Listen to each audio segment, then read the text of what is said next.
Lane Sawyer across the way is streaming tonight's game. He'll be streaming every single Bradley home game the rest of the season. We will be broadcasting every Bradley single home game the rest of the season.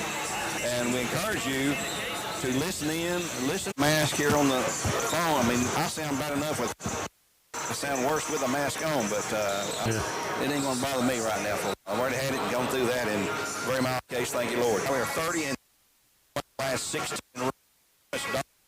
the Lady Mustangs in the last few years under Coach Reuter. Coach Reuter himself is 20-3 against Walker Valley. Coach Linus is 0-2 against Walker Bradley, our sponsors during football and basketball season. Let's take a quick break. We're 2 or 3 minutes away from giving you the starting lineups. We'll return here.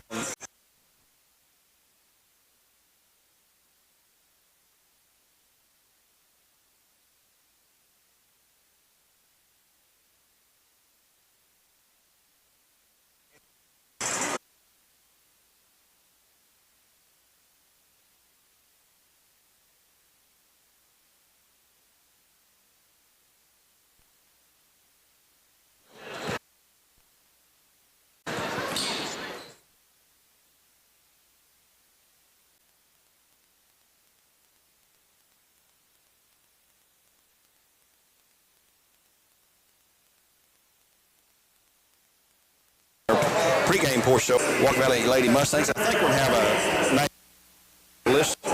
Let's hold off on that. And I may kick it back to you, Morgan, while we are...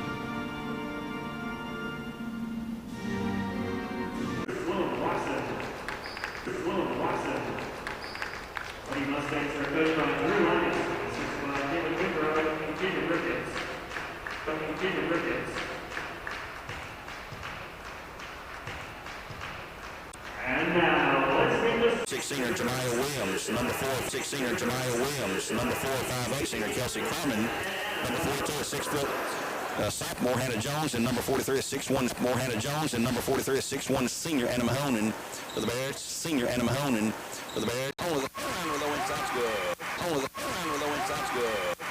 Anna Mahonen picks up the first 2 points tonight for the Bearettes. Got a 7:28 score in the first quarter. The Bearettes up 2-0. They're closing in for the kill here, and they get it through a skip pass inside. We're taking the corner Patel. Spins around, comes on the bounce pass into the lane. Down low, shot it, no good, too hard. Rebounds 40 to go here in the opening quarter play. If you've not been in here and you've seen the home side bleachers are all pushed in. Here's the ball and slap. First quarter line for Walker is a 3-pointer, and it's a 6-3 game Bearettes. The Bradley JV girls won 45-37. The Bradley JV boys lost 46-37. Glad to have you on with us here tonight. We appreciate all of our great sponsors, and we hate it as bad as anybody, but Governor mandates what he does, and the school board mandates what we do after that. Senior Anna Mahonen, who's going to apply her trade in basketball at Bryan College. They're getting a good kid. In will be number 1. That'll be Madison James, seeing her first action tonight.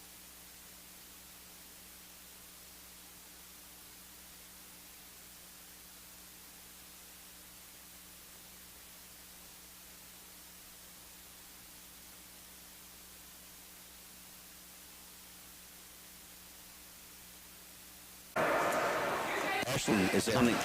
She came in for Jemiah Williams. Range check by Creighton.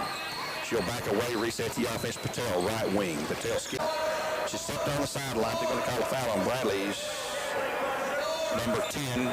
Roswell, her first, team second. Bradley's deep off the bench this year, Gary. Bradley's deep off the bench this year, Gary. He's got off, and here's a foul call on Carpenter. Yep, that's going to be Quittenden. Quittenden. 0. She's got 2. 2:16 to go. That's a common foul. She's not going to shoot. Bradley has 3 team fouls. 2 on the Lady Mustang in the corner. And here's a pass back out front, tip, but saved by Casey Davis. Davis back to scream across that timeline to Davis. Davis a long three-pointer, high arching shot, missed everything. Rebound Bradley. Pull away by Carson Weber. Here come the Bears with McKenna Miles. Out top right of the point now. Miles looking left corner to Carpenter. There's Creighton. She'll fire a three-pointer. Shot no good. Rebound. Carson Weber takes her away. She's another 5'11" or 6-footer. McKenna Miles, left side. It's got 1, 2, 3, 4. He's used 9 players here in the first quarter of play. Mahoney out with one foul. Siler Falcon, who is a 6'2" senior in there for the Bears, or junior. Free throw. First is missed, second is good. So Bentley connects on 1 of 2. She's got all 6 points for the Lady Mustangs. And someone checked in, looks like number 10, Madison Bischoff, 5'9" freshman, checked in left side. She's the lefty. Back to rebound to the Lady Mustang.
Looking again to create another left. Looking again to create another left wing. Looking to go inside. Back, they're going to take it to Carson Weber. She'll skip it down low, and they're going to call her for walking. And they say Carson Weber walked. And let's see, in for the Bearettes be Kelsey Carmen, in for Carson Weber.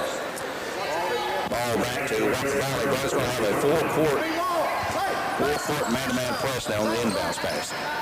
They'll get it in though to Bischoff. Bischoff brings it across the timeline. Nobody cuts right, and that's going to be tipped one stolen by the Bearettes.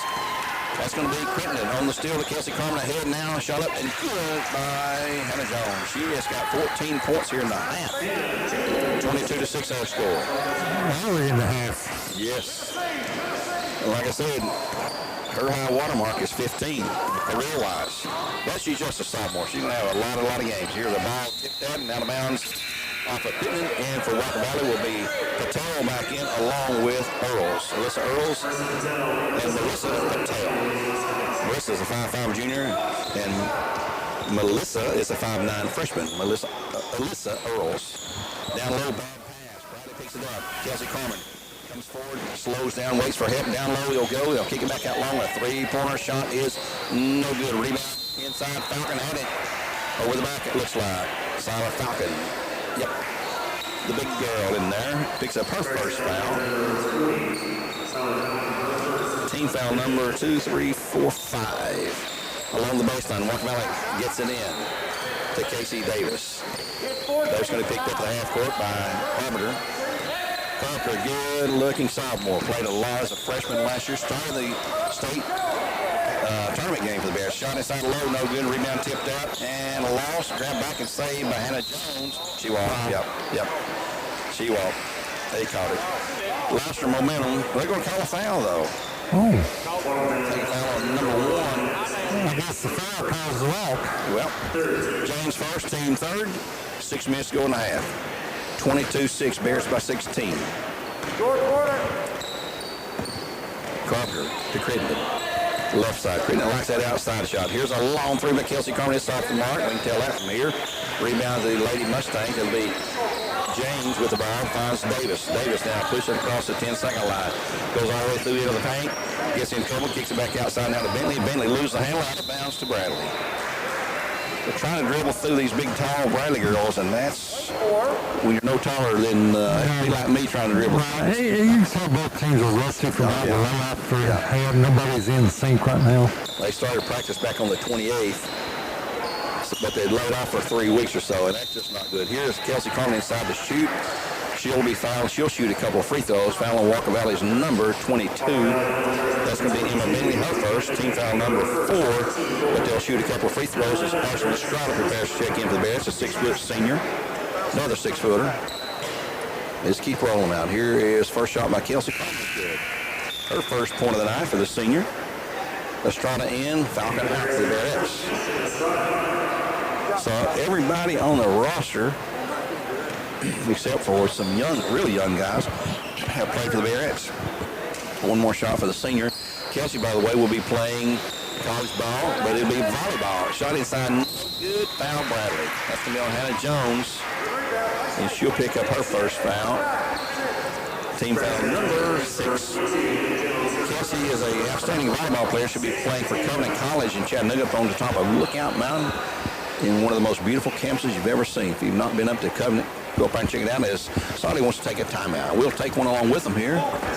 And this will be a Tennessee Valley Riders timeout. This will be a 60-second timeout. We'll take one with them here on Mix 104.1. We're games brought to you by Wholesale Supply. Back in 60 seconds.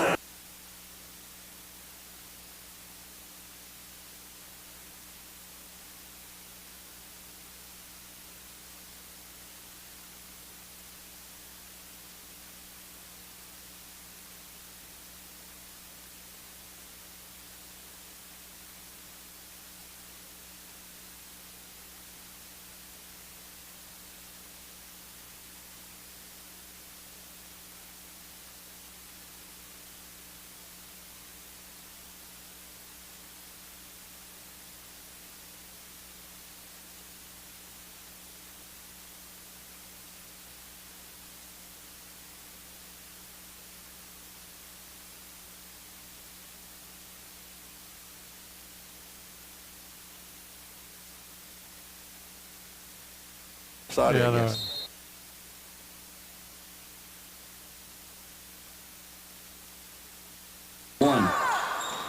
Back here at Bradley after the Walker Valley timeout. I think I inadvertently said Saudi Daisy again. 23-6. Bears up by 17. It's 5:19 to go. Yeah, Steve, you're right. Both teams are really, really playing some ugly ball right now, offensively and defensively. Bears have the best of them right now, a 23-6 lead, and they control after another turnover by Walker Valley. They'll go to Crittenden, left side, left wing, cross court. Bad pass for Crittenden, intercept by Casey Davis. She's a good little player. She's just a junior. She'll be back next year. Let's see, they started junior, freshman, senior, and a freshman. So they're pretty young for Coach Drew Linus. Jemiah Williams going to check back in for the Bearettes. She's one of the seniors for the Bearettes this year. And here's a ball lost out of bounds. Still with Walker Valley, though. Knocked out by Crittenden. Jemiah Williams will check in for Sloan Carpenter. 4:48 now in the half. Bearettes up. And here's an inbounds pass comes to Davis. Wants to drive the baseline. Gets cut off by Jemiah Williams, who's really, really fast. Here's a shot inside by Bentley. Good for 2. No, that's Earls, number 14. Earls. 14. Bradley controlling. Outside. Kelsey Carmen. And here's a turnaround by Hannah Jones. Shot no good. Rebound. Scramble for it. Ashley Estrada had it momentarily, and then she has it knocked away. And Walker Valley's Casey Davis comes out of there with it. Controlling will be a long three-pointer for, she banked it in. That will be Madison James. The first three-pointer of the night for Walker Valley and for Cleveland Utilities. 4:05 to go, 23-11 our score. As Anna Mahoney prepares to check back in. Hannah Jones with the ball to Kelsey Carmen around to the left wing, around the Hornell swing. Crittenden drives the left baseline. Wants to go up for a shot off the glass. Shot no good. There's nobody inside. They need Mahoney, and she's going to check back in here in our crashing those boards. Right now, Walker Valley controlling it. down by 23-11. Here's a drive cut off against Bentley, and they'll throw it back to Davis, who lost the handle also. She'll grab it back one more time. With Jemiah Williams all over her defensively. 3:31 now in the half. They'll take it on to Alyssa Earls, who's a good-looking freshman, 5'9" or so. She's probably going to grow a little bit more. Here's a skip pass inside, a bad pass, taken away by the Bearettes. Pulled out there by Hannah Jones.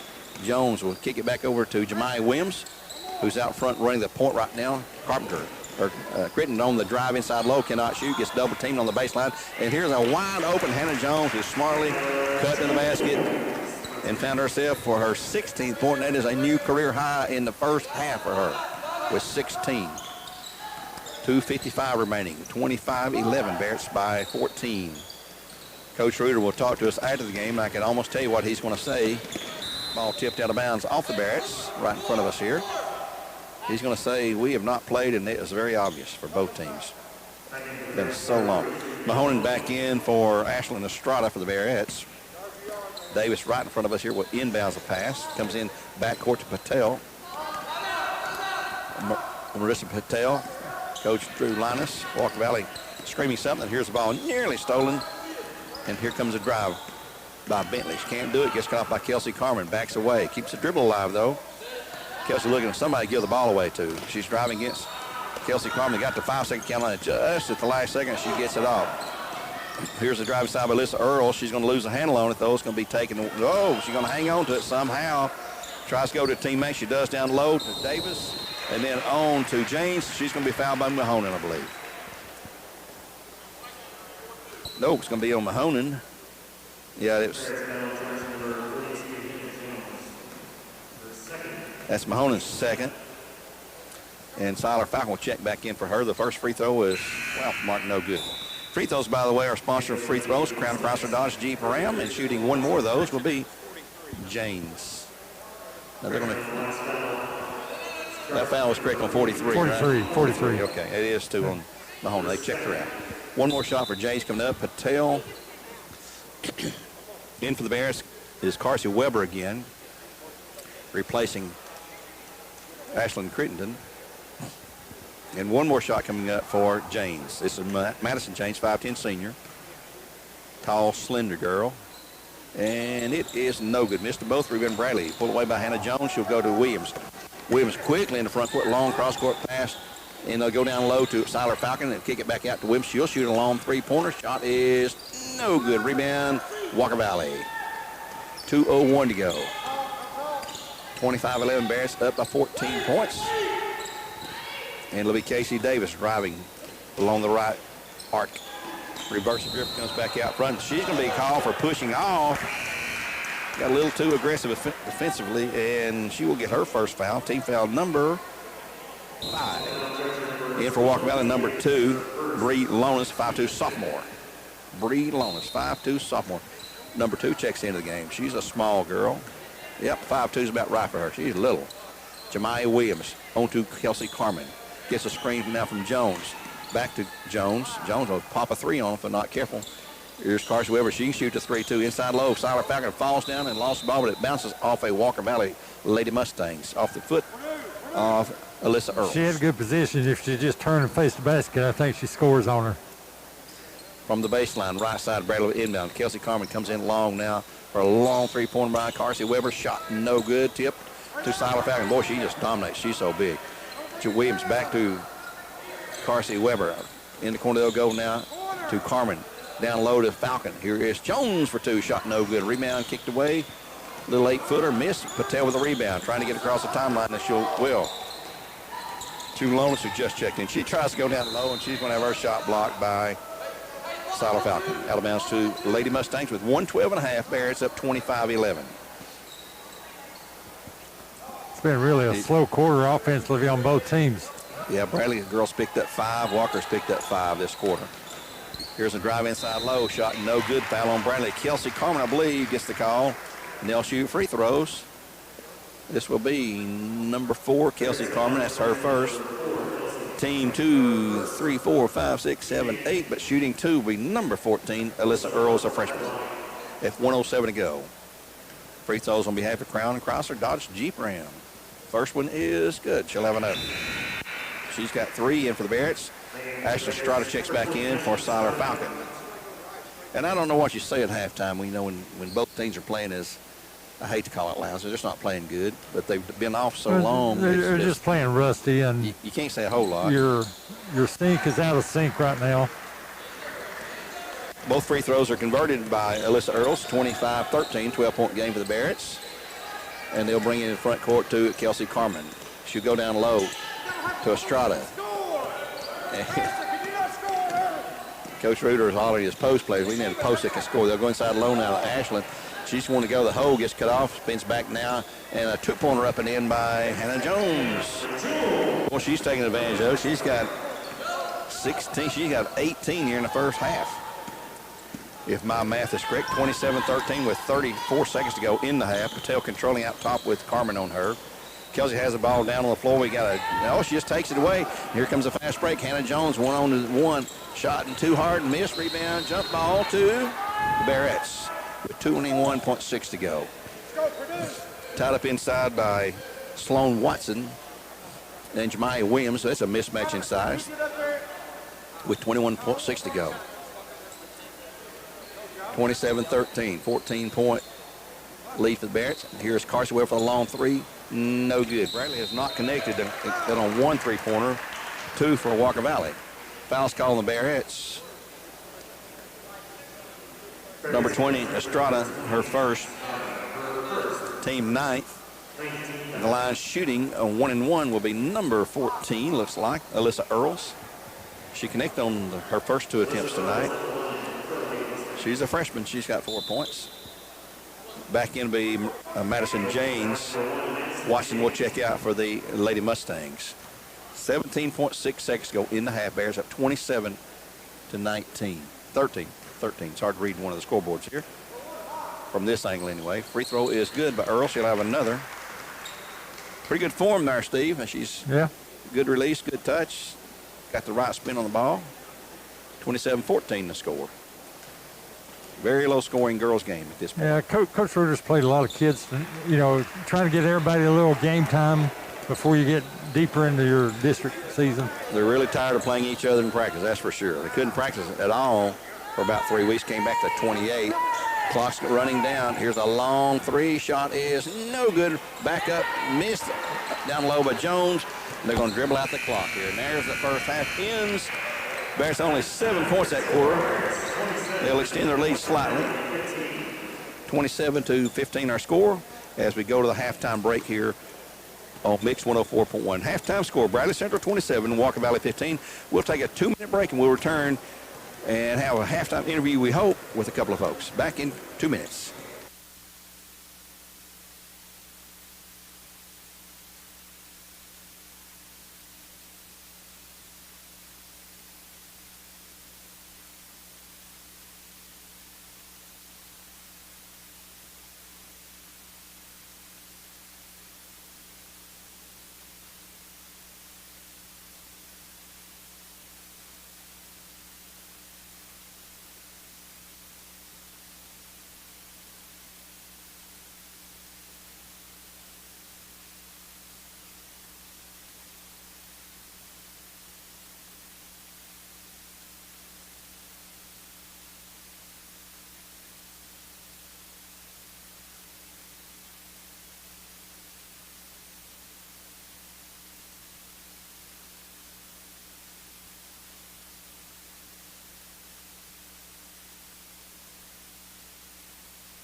first of the next couple of weeks. We're at halftime of the girls' game with the Bearettes up 27-15 over the Walker Valley girls in what has been a sort of an ugly game, being joined now by Brandon Central JV boys coach Drew German. And Drew, tonight you come up a little bit short there, and I know you guys couldn't practice much during the break because of the shutdown and everything. You got back, what, 5 or 6 days ago maybe? Right, we got back on Monday.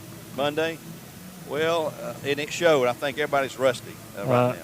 Yeah, I mean.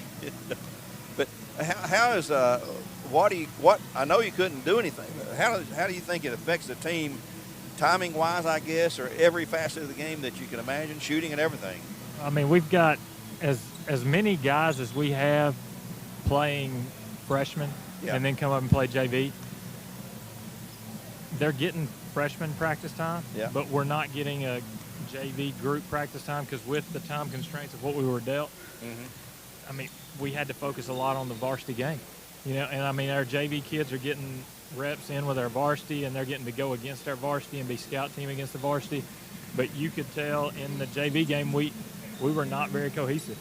You know, we had people going places that they shouldn't have been, and up until this week, I felt like that we were cohesive and that we were in the right direction, and then you get stopped, and then you're trying to start back, and JV's just a tough group to have to play with because of Coach Deal's having his freshmen upstairs most days and JV and varsity being together most days, and then you get the split group come in and trying to play together. So we have to get a little more time so that we can work as a complete unit. Yeah. Well, that'll come with time, and you've got to obviously now Friday's your next game, JV game at McMinn County. Yeah. Freshmen will play tomorrow against McMinn here. And then we'll play JV varsity again Friday. Then freshmen will be back on Saturday at home. Now, how about with Mexico County next Monday? We played a JV game with them. I'm pretty sure that we did over there, didn't we? No, because their football team was in the state. Oh yeah. So they didn't have enough players to go 2 squads, but I think that we should for Monday. Well, the season, it's going to roll on hopefully, and we've encouraged everybody that we can to wear a mask or do whatever it takes so the season will continue, because if we don't honor the protocols, I mean, we could have the season stop, Yeah, that's a possibility. And it's the least we can do, I think, to help promote social distancing and wear the mask when you're out in a crowd like this. And there's no crowd here tonight. We got maybe 200 people because those players only get 2 tickets per player. Right. This reminds me when I used to coach freshmen. Like this is what it used to look like on Mondays and Thursdays. Yeah. Well, the freshman team last night looked pretty good in their match at Walker Valley. I got to see that game last night, and you got some impressive freshmen on this JV team. But they're young. Right. They'll learn. They'll have good days, and they'll have some days that are not so good and all that. Anybody in your mind tonight stick out that you'd like to mention? Or I mean, I felt like we had some kids that played hard, but again, it came down to where we just couldn't execute like you have to execute. And when you get it and you cut it to 6 points, you have to know what you're doing defensively to get a stop, and then you have to be able to run a really good set to get an easy bucket to get us into our press so that we could start to cause some problems. And we couldn't get that bucket to go. We finally got one. We called timeout. We had a double and got called for a foul. Yeah. And then we just couldn't get anything. I mean, I think we missed in that last possession 8 shots trying to get one to go so we could burn another timeout and try to get that press set up. Yeah, it's hard to do that if you can't make that bucket. Well, thank you for joining us again tonight. We'll be talking most every game this year. We'll see you Friday night up in McMinn County. We will be broadcasting up there Friday night. Perfect. Thank you, Gary. That's Drew German, the head coach of the Bradley Boys JV team. Appreciate him taking time to be with us here tonight. We're at halftime. Your score 27-15, Bearettes by 12. We'll take a 1-minute break. 1-minute break and be back with more coverage here on Mix 104.1, where games are supplied to you by Wholesale Supply Group as we begin to wrap up our Southline Finance halftime show. Back in 1 minute.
girls didn't have a We play should be good. rebounding. The girls ain't playing. 4.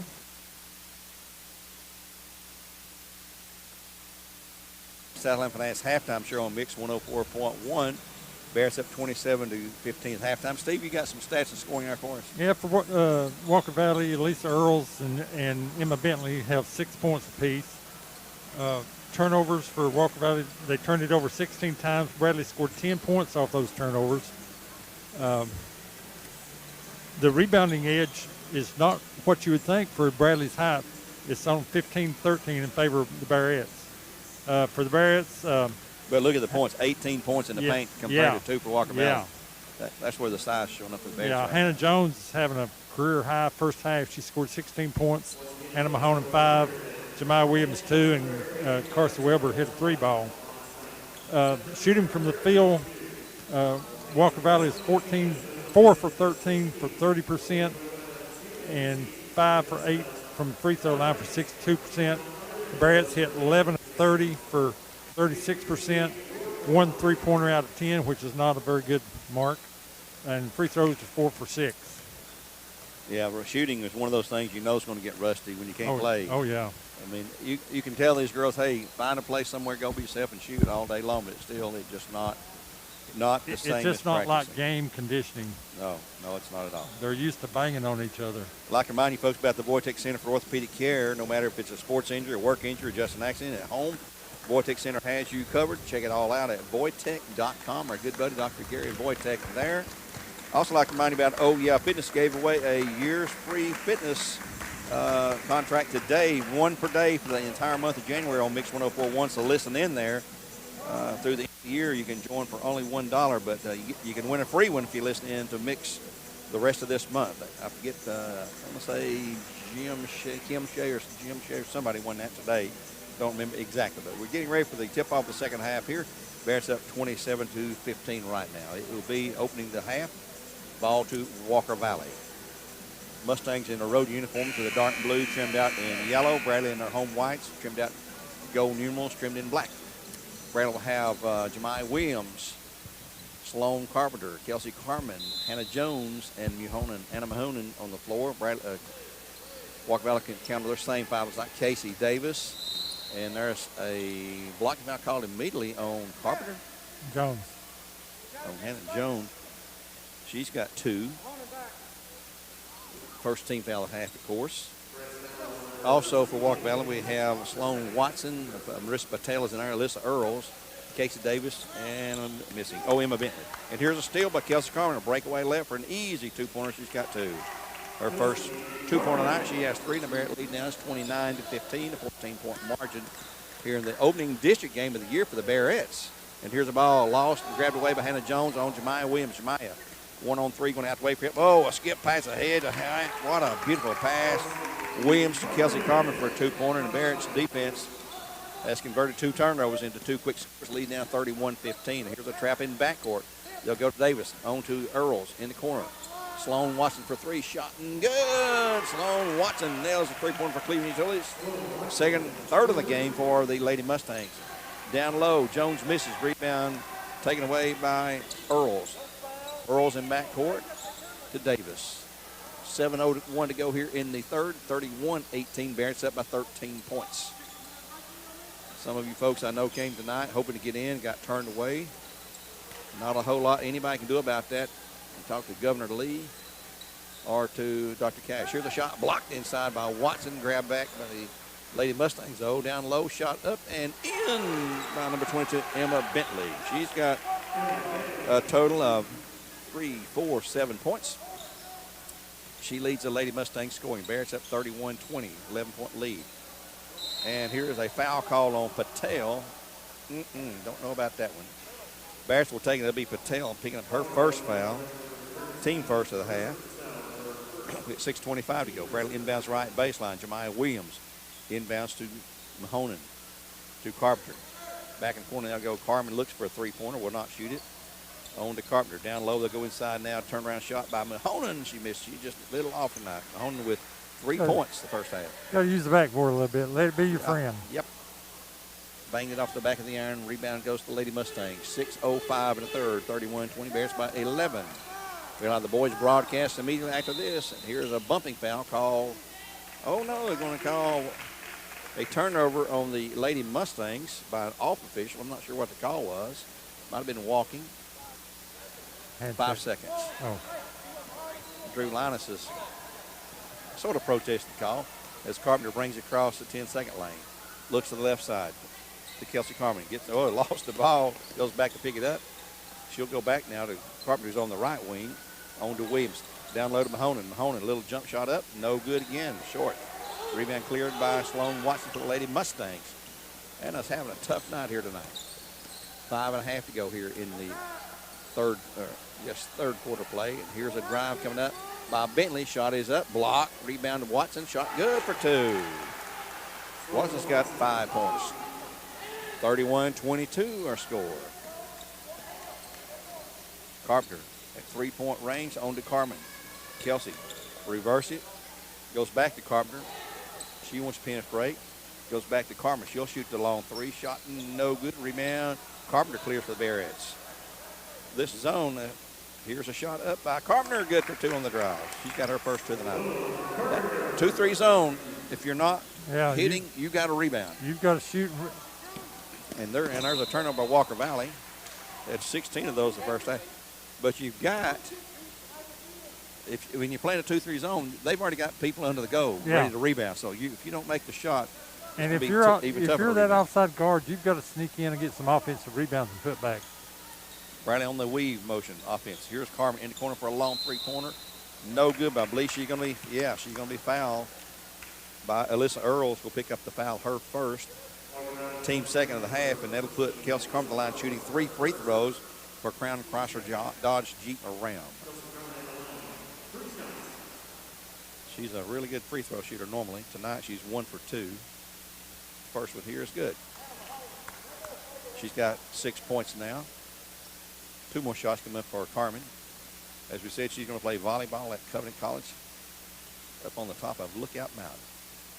Next shot is good. She'll have 1 more. 4:34 to go in the third. 35-22 our score, Bearettes. Next shot is also good. So she's connected on 4 of 5. Has a total of 8 for the Bearettes.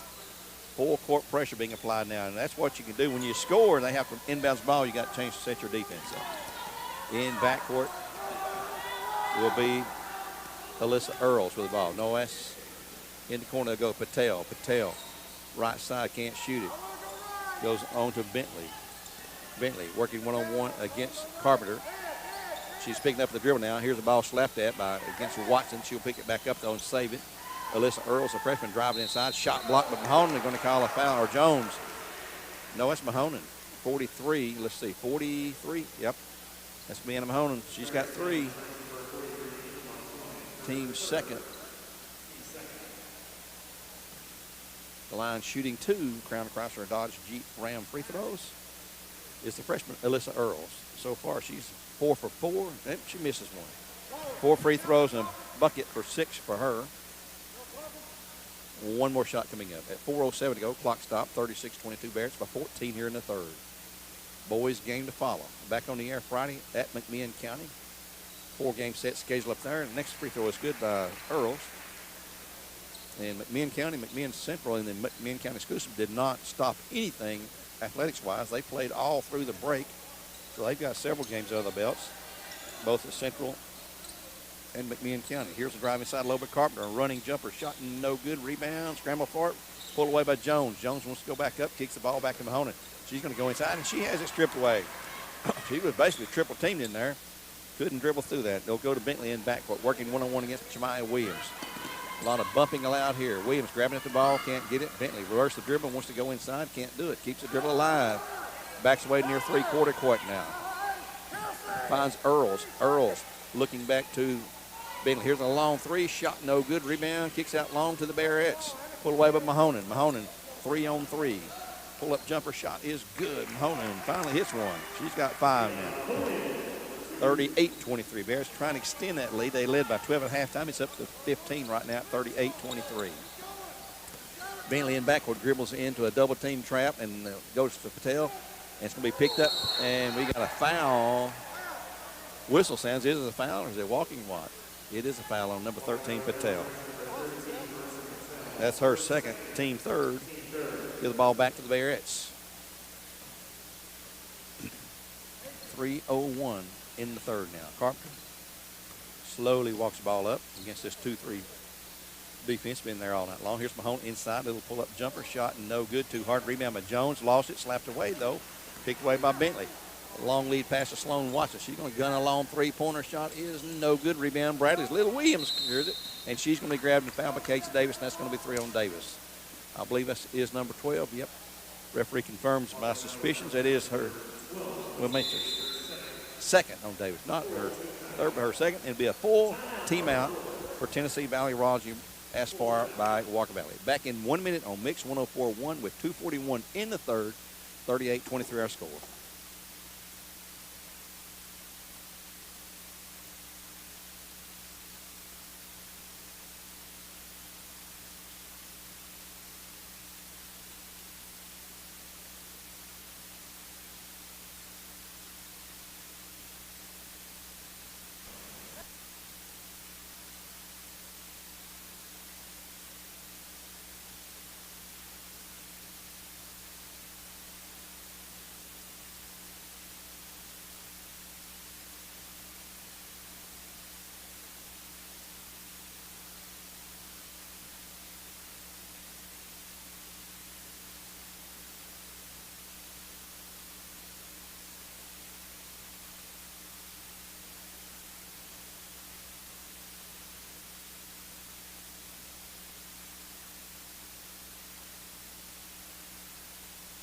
And 1 minute timeout call by Walker Valley at 2:41 in the third. Bears up 38-23 here from Jim Smiddy Arena. It'll be Walker Valley hosting East Hamilton next Tuesday. That game will be broadcast. They will go to Cleveland next Friday. That game will be broadcast. All those on right Mix 104. And then next Saturday, Cleveland High School will host Oak Ridge. And that game, well, if these get played, let's keep saying that, if they get played. Inside low, Mahoning for 2. A strong move inside, and she's got 2. So we overheard Coach Reuter talking there during the break. Get the ball inside and let's make something happen there. And here's a ball slapped away by Jones. It's going to be grabbed and saved, though, by Davis. And now it's going to have a charge on Davis. Foul number 12, Casey Davis. Now, that is her third foul. Team foul number 5. Bearettes have committed 2 fouls here in the third quarter. At 2:11 to go, 40-23. Bearettes now by 17 with the basketball. Carpenter looking it over, goes up for a long three-pointer. Bottom. She decided, I'm going to throw one up. She does for Cleveland Killings, our second for the Bearettes. Lady Mustangs have 3. And here's a ball nearly stolen in backcourt, pulled away by Earls, and she's going to drive in that baseline. And I'm going to say it's off the knee of Kelsey Carmen, out of bounds. Minute 52 in the third. Davis inbounds with Carpenter in her face. Looking, still looking, comes in now to Bentley. Bentley goes back to Carpenter. He'll skip it down low to Watson. She can't shoot. She's covered up to Patel out top on to Watson at 3-point range. She's got Mahoney on her, and it's a mismatch in size, so she gives it up down low to Earls. Earls, another mismatch against Hannah Jones, looking for help. Goes back out top now to Watson near the half court. Minute 30 to go in the third quarter. Bears by 20 at 43-23. Watson down low, throws up a shot. No good. Rebound cleared by Mahoney. Here come the Bearettes again. Bearettes by 20 at 43-23. Carmen right side at 3-point range to the key. They'll go up to Mahoney for 2. Shot is good. And she said, I want to go inside. I'm going to score. They're going to foul him. Yeah. You're going to take your points in the paint because you definitely got the size advantage. Yep, 45-23 our score. Bearettes now by 22, extending that margin. Ball tipped out of bounds. And it'll be off the Mustangs, Lady Mustangs, back to Bearettes as Crittenden checks in for Jemiah Williams. Also for the Lady Mustangs, number 3, Abby Caldwell, 5'9" senior, in for the first time. And also James back in, Madison James. And I think we had another player back in there. We'll try to pick that up in a minute. Bradley controlling down low on the baseline. Hannah Jones shot up and no good. Rebound Mahoney up for 2. Well, Mahoney's come alive here. She's got 11 points here. 8 of them. I think she got the last 8 points in a row for the Bearettes. Clock's down to 35 seconds in the third. Ball tipped in backcourt by Crittenden. It's going to be off of Crittenden. In for the Lady Mustangs will be number 2. That's going to be Bree Lonis, who played earlier. With 32 seconds to go, clock running. Walker Valley brings it front court. Oh, an inadvertent trip that time, but a trip nevertheless by Carpenter. That's her first. Team number 3, yep, team third. Davis inbound again, left front court. Comes into Lonis. Lonis, a little girl, spins to the right side with the dribble. She's got Carpenter on her, and ball nearly stolen by Carpenter. Goes to Davis now. On to Earls. Earls on back to Davis in the right left corner. They'll go. Pass up. No good. Rebound picked up, though, by Lonis. Shot no good. Rebound Mahonen cleared. Boy, she's eating her Wheaties at halftime. Clock's at 3, 2. Here's Crittenden. Pull-up jumper shot. No good. Carpenter. No good. Okay. After 3, Bearettes 47 and Walker Valley 23 here on Mix 104.1. The game supplied to you by Wholesale Supply Group. We'll take a 1-minute break. We'll be back to the 4th period here when we return.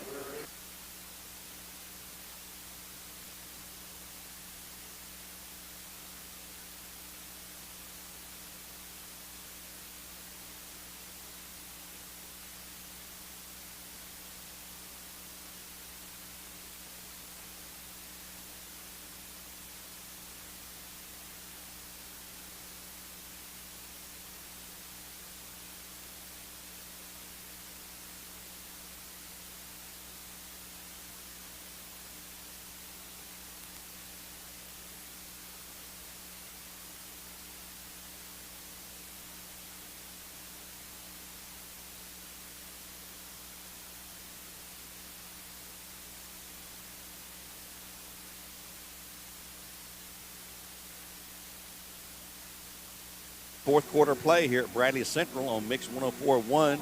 47-23. Our score Bears up by 24 points. It will be Bradley basketball to open the fourth period of play. McKenna Miles checks in for the Bears. Crittenden stays in there. Kelsey Carmen. We have Hannah Jones and Anna Mahonen, who had a really good third quarter play there. The Bears. Walker Valley returns Casey Davis, Bree Lonis. Also, Abby Caldwell stays in there. Down low, Mahonen had it, lost it, but it's off of Walker Valley. Let's see who else in there. Madison James still in there for the Lady Mustangs, and Sloan Watson. I believe we got all 3 covered. Inside, Mahonen or Jones for 2. It's good. I think that's her first 2 points of the half here. She's got 22 points. And here comes Casey Davis. Got fouled. No call made that time. They'll go in the corner deep. Drive inside low. Up by Caldwell. No good. Rebound to the Bears. Mahonen clears and had a lady open down and didn't see her in time. Back to McKenna Miles. Down low to Jones. Jones kicks that long now to Carmen. Mahonen from the key. Shot good. No. Rimmed away. Kicked back up and in by Hannah Jones. She's got 24 points. Wow. She's setting her mark, her bar high, as they say. Yeah. Carson Weber going to check in for the Bearettes. Caldwell controlling. Boy, she's in trouble. And it's taken away by Mahonen. Ahead to Miles. Miles on to Crittenden. The left shot is good for John. Boy, that's good teamwork. Great feed from Crittenden. Timeout for Walker Valley. It's a 30-second timeout. We'll take one on behalf of Tennessee Valley Raji. Just 30 seconds back in a half minute. It's 53-23.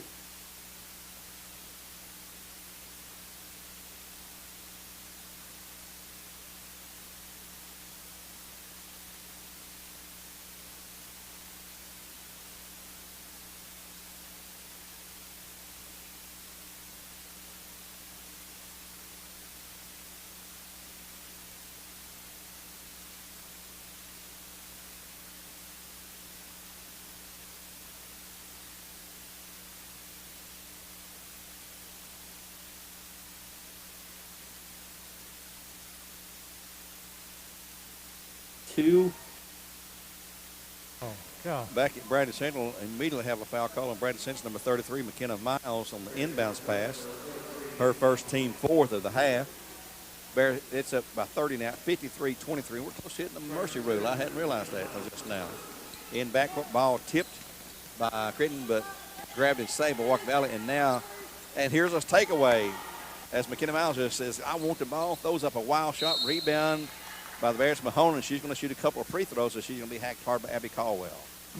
Caldwell picks up the foul, her first of the game. Team foul number 6 at the line, shooting 2 for Crown Chrysler Dodge. G. Brown will be Anna Mahoney for the Bearettes, who now has come on strong with 11 points here in the second half. Free throw is good. She'll have another. She's an outstanding free throw shooter. Back in for the Lady Mustangs, Emma Bentley, number 22, a 5'6" senior. She'll have one more, Mahoney will. And it is up. This one is short, no good. Rebound by Hannah Jones, clear though for the Bearettes. On to Crittenden, back to Mahoney for 2 more.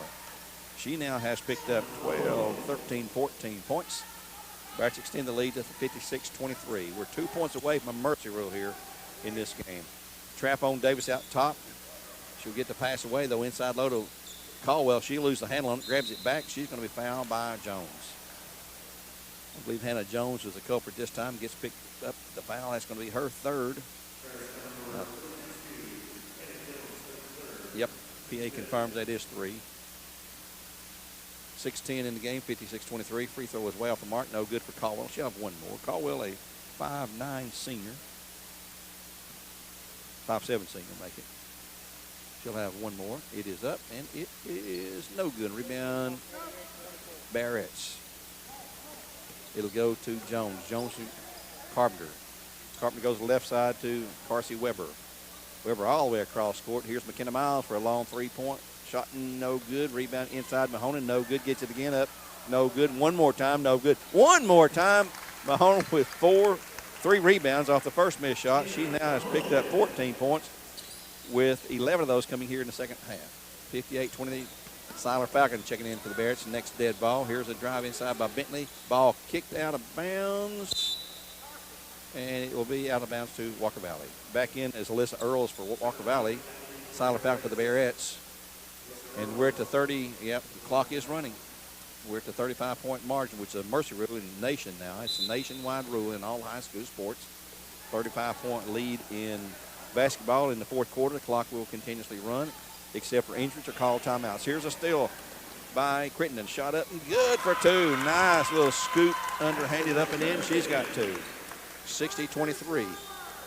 Down low shot blocked by Siler Falcon. Little girl tried to shoot up there. No good. Rebound back outside. 3-pointer shot. No good. Rebound to McKenna Miles. And we've got a whistle and a jump ball call. And it'll go to Walker Valley. 4:48. Clock continues to run. In for the Lady Mustangs, number 5, Bailey Harris, a 5'3" sophomore. They've played all but 2 players. Looks like Michelle Benson is out with a COVID protocol thing. I think Chloe Poe and maybe Emily Woodard are the only 2 that have not played. Down low, foul's going to be called on the Bearettes. Number 33, McKenna Miles. She's got 2. Team has 6. And shooting at the free throw line, number 33, Sloan Watson. Free throw is good. She'll have one more in for the Bearettes. Number 20, Ashlyn Estrada checks in for Hannah Jones, who had a career night tonight. Excellent night. We'll have a couple of Bearettes probably at halftime of the boys game, maybe between games. Shot again is up by Watson. It's good. She's picked up 2, 4, 5, 6, 7. 4:22 to go here in the fourth and final period. 60-25, the Bears with the mercy rule victory in action right here. Here's McKenna Miles. 3-point range goes down low to Falcon. She goes up to shoot for 2, and it's good. Siler Falcon with a left-handed layup. She's got her name in the record books in the scoring side of it. 62-25. Casey Davis out top, wanting to drive, gets cut off, cannot shoot. She'll go to Bentley. Circles around to the left side. On to Earls. Earls wants to penetrate into the paint. Kicks it back out long to Watson for a long 3 shot. Good for Sloan Watson. She's their gunner from outside. She's got 2 3-pointers for Cleveland Utilities to match the 4 for Walker Valley. And here's a 3-pointer for Carsey Weber for the Bears. Another 3-pointer for her second. And her 6th point for Cleveland Utilities. Carsey just has a beautiful touch on the ball. That backspin. Smooth. It hardly moves the net. Bentley down low has a shot knocked away, grabbed away this time by Estrada. Or Weber make that. Number 10 rather than 20. Here's a drive by Carpenter inside, or Crittenden. Shot it up for 2. Ashlyn Crittenden gets her second bucket of the night with only 3:09 to go in the game. 67-28 as Bradley has really pulled away since halftime. It was a 12-point margin at halftime. Right now it is 39 points. Things began to click. I guess some of the rust got worked off. In for Walker Valley be number 10 and number 11. Number 10 is Madison Bischoff, who's played, and also the freshman, 5'8" freshman, Chloe Poe, in for the first time tonight for the Lady Mustangs at 2:42 with the clock running. Inside low, they try to go to Watson. She's going to be fouled. Oh, they're getting whistle after now. Fouls on number 40, Siler Falcon, her second. Team seventh, and shooting two anyway, will be Sloan Watson, just connected on two. Clock is stopped. Nope, it will run during free throw shooting. I thought it had to stop for that, but I think it's supposed to, but let it run. They stopped it now. Watson's shot is no good on the front end of 1-and-1. Rebound to the Bearettes.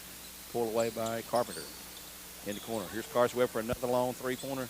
Bottom! You cannot let her open. That's for Cleveland Chili's, again, her third of the night. 70-28 our score. 42-point lead. Here's a shot up and good by the new girl, Bischoff, who just checked back in. Got a couple of subs in. They'll stop to let subs in. They're going to call time or just swap out subs. They will call time, and it'll be a 60-second one, and we'll take one on behalf of Tennessee Valley Roger. A 1-minute timeout with 1:51 in the game. Bradley up 70-30. Back in 60 seconds.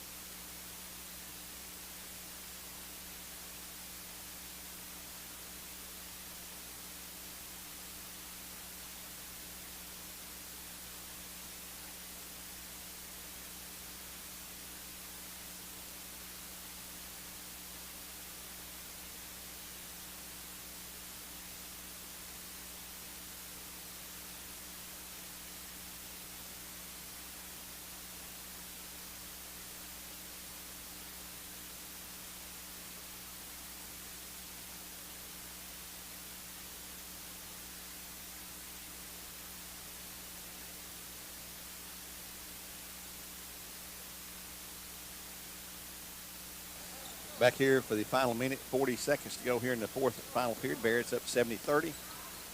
Carson Weber, top of the key, can't shoot, goes down low to Estrada. Shot up good for Ashton Estrada. That's her first 2 points of the night. 72-30 our score. Long lead pass for Walker Valley down low to Caldwell. Caldwell wants to shoot the three, can't do it. Estrada now is on her. Here come the Bearettes, going to clear the bench with Swick, Cartwright, and Caitlin Ledford. All three going to check in for the Bearettes. And here's the ball taken away by the Bearettes on the steal. Ahead to Carpenter. She's thought about a three, gets cleared for the layup. It's good for two. It's Crittenden, not Carpenter. I get her and Carp confused sometimes in my feeble brain. Ball out of bounds for the Bearettes. And here comes Cartwright in, Caitlin Ledford, Morgan Cartwright, and Erica Swick for the Bearettes. They just do this quick swap out, no timeouts call. It's a substitution. The Bearettes do get charged for a timeout, I guess, in that. I don't know. Doesn't really matter at this point with 45 seconds to go. Get some youngsters. Erica Swick, a very good-looking player for the Bearettes. She is just a sophomore. Go inside low to Estrada. She goes up for two, and it's good on a great feed from the Siler Falcon. Estrada's picked up back-to-back buckets for the Bearettes. 76-30 our score. Bearettes up by 46 points. Here's a long shot. Good by Chloe Poe, three-pointer, and Cleveland Chili three-pointer with 16 seconds to go. Caitlin Ledford for the Bearettes. Tries to go down low to Estrada. Ball stolen away by Walker Valley. Caldwell trying to get down low now. Inside to Bischoff. Can't do it now. Back out long. Long three shot. No good. Rebound. Tips in the hands of James, and that's the end of the game. The final score, the Bearettes win it 76-33 to improve to 7-1 overall. 1-0 in district play. Walker Valley will drop to 4-5 and 2-2 in District 5 AAA play.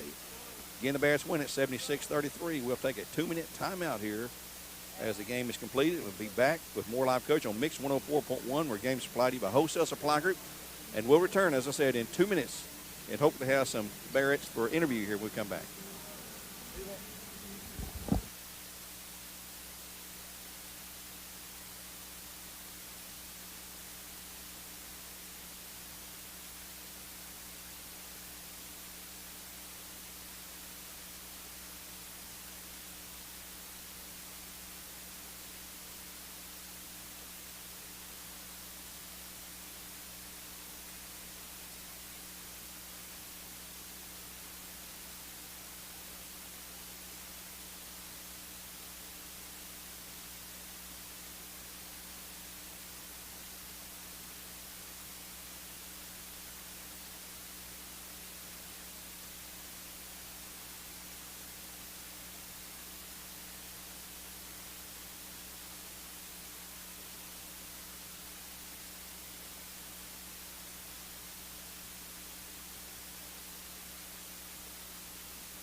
Back here at Bradley Central, where the Bears just completed the game with a 76-33 win over Saudi Daisy.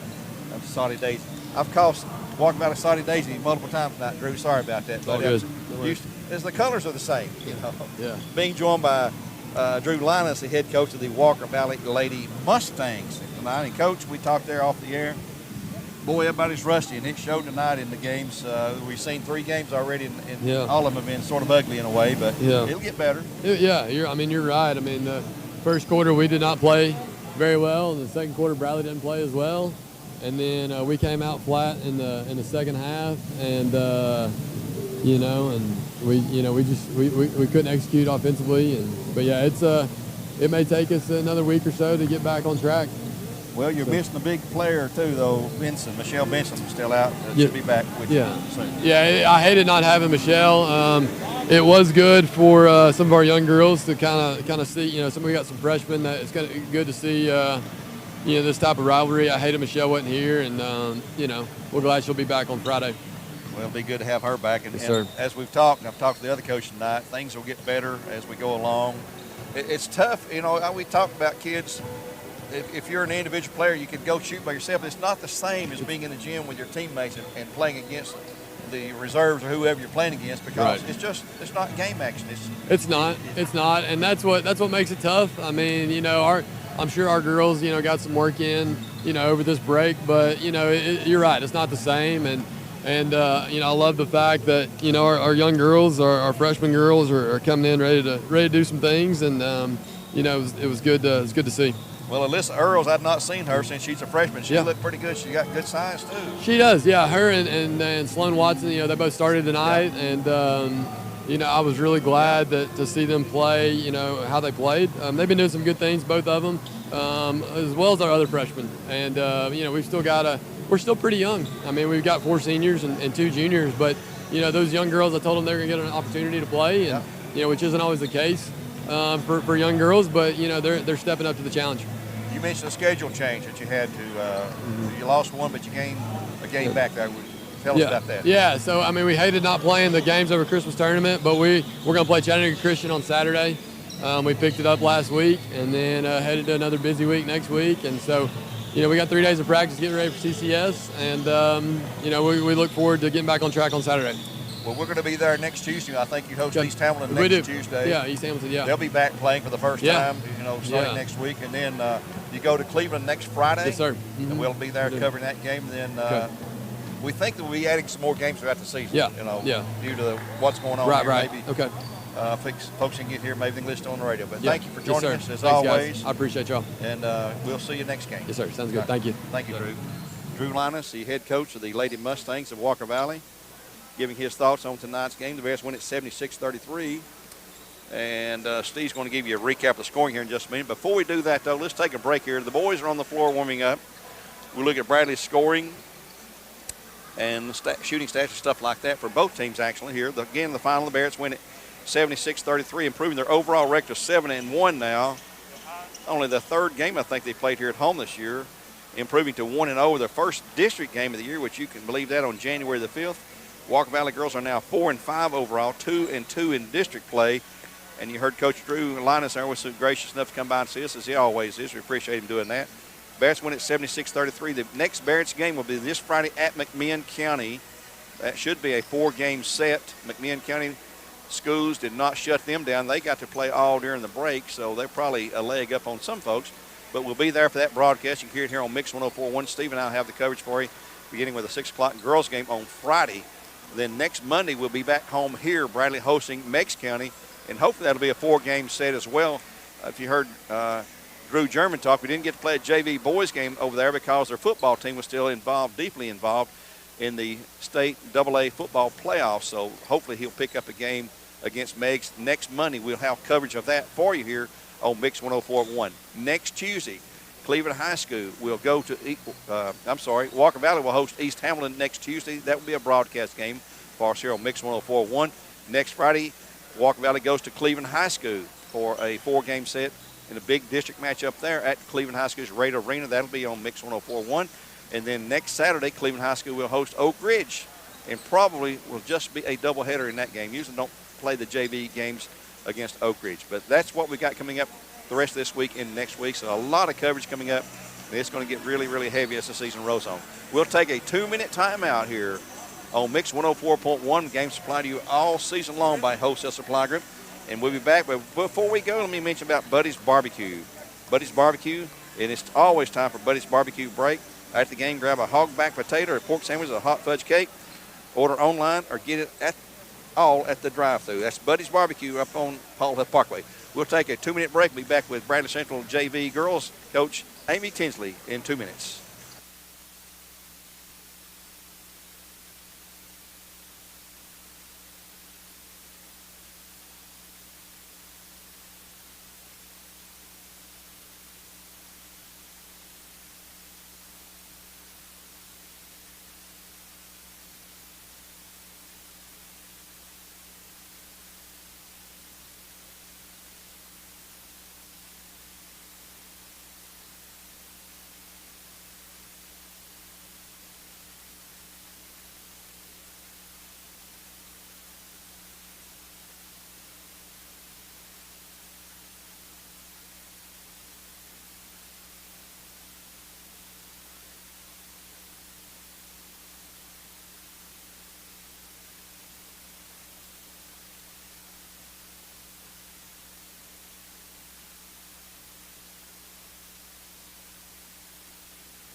Back here at Bradley Central again, we've gone final with the Bearettes, winning at 76-33 over Walker Valley Lady Mustangs. And we're being joined now by the JV coach for the Bearettes, Miss Amy Tinsley, who stepped up into the head coach's role for the JV. And Amy, congratulations tonight. You had a win, and we've talked to several coaches tonight. Everybody sort of looks ugly right now. Rusty, I guess we say. It's pretty rusty. We look like we haven't played in a month, so. Well, you just about haven't, have you? And we've only played, 3 home games maybe? 2 or 3? I think this was number 4 for us. 4, okay. But anyway, tonight, it wasn't the prettiest thing you've ever seen, but it was a win for you there. But ask the head coach of the JV girls, what are you trying to instill? What is your goal as a coach? I know you want to win every game. I know that's the goal. But there's a lot more besides winning every game. You're trying to teach the Bearette way, I guess, a lot of these girls, especially the young girls. You know, we've hung our hat on defense here at Bradley Central, and there's times we know in the first half of the varsity game that we couldn't buy a bucket, but we can always hang our hat on defense. So we try our best to focus on defense, and we know the offense will come. So. Well, you win with defense. That's what we've always said. That's the mantra that everybody says. Defense wins championships. Offense is pretty, but defense will win you that. Now, your JV schedule, you're going to play Friday night at McMinn County as far as we know? As far as we know, we're going to try to finish our district out with the JV. I think we still have Megs. They will play us JV at home when they come here. And that's this Monday. Mm-hmm. We're 6-0 right now. We want to be, 13 or 14-0 by the time we finish. So we'll see how the season plays out. Well, in your game tonight, does anybody want to point out had you thought a pretty good game for you to lead the way? I don't want to name names. I'll let you name those. But well, we had Kaylin Ledford led us in points with 13. She's a 3-point shooter, lefty. We still got to work on her right hand, but she can shoot the ball. So, she had 13, and Grace Phillips, a freshman for us, can really shoot the ball. I think you're going to see her by the time she graduates. I think she's going to rack up a lot of points for us. So, well, the future looks bright. A lot of young girls. We got some good seniors on the varsity. We've got a lot of youngsters coming up playing. Well, as Reuter said, we play pretty deep on the varsity level. We're pretty deep. We've got 3 sophomores playing varsity, a lot of minutes. So yeah, and one of them's your little point guard out front. And one's point, yeah. Learned under fire last year. We have our JV goes against our varsity every day in practice. So they guard I'm going to say 10 team. We didn't look like the first half tonight, but they guard top 10 team every day. If they can do that, they can guard other people. There you go. Well, thank you for joining us again. We'll be chatting a lot during the season, especially Monday night when we're back here, maybe Friday night at McMinn County even. Sounds good. Thanks, Gary. Thank All you, right. Coach. That's Coach Amy Tinsley, the Bearettes JV coach. We're going to switch over here right now. The couple of young ladies, you're on international TV up here too, girls, so you can wave at Mr. Schroyer up there. Well, girls, tonight, I told you off the mic here, we stunk that first half. Everybody did. I mean, it was just, you haven't played in so long against competition other than each other. So Ashton Strada, you're one of the seniors, and Kelsey here. What happened the second half? What did Coach, did he rake you over the coals at halftime, or was he pretty gentle, or what? I just think we couldn't miss anymore. We just missed so much in that first half that we finally just started making shots. Well, they seem to be going in, and as Coach Tinsley said, defense. Our defense is strong. We had, I think, we forced 28 turnovers tonight. That's a lot of turnovers, and especially when you score 31 points off turnovers. That's a lot of points there. Well, Kelsey, your future lies at Covenant College. Yes, sir. Playing volleyball. Yes. I bet you're looking forward to that, aren't you? I am. I'm very excited. It's been a quick 4 years here at Bradley House for both of you. It has. It felt like we just started. Well, I sub up here a lot, and I've told kids that, hey, it's gone in the blink of an eye, and it takes forever for school year. It's not, does it, Ashley? It just goes quick. But tonight, you got off to a slow start first half. Second half, you played much better, and it showed that the rust was there. Yes. And I guess you get tired of playing against each other in practice, too, because you started practicing on the 28th, I think it was. So you get tired of banging heads with each other in practice, Ashley? Yeah, I do. It's nice to see some fresh blood out there. Well, we got our oldest rivalry of all of them, McMinn County, up there at their place Friday night. Yep. They didn't have a shutdown during the break. They played all along there, so they're going to be sort of more geared up, more in a sync or flow, I guess you could say, when we come in there. You know how they hate Bradley up there.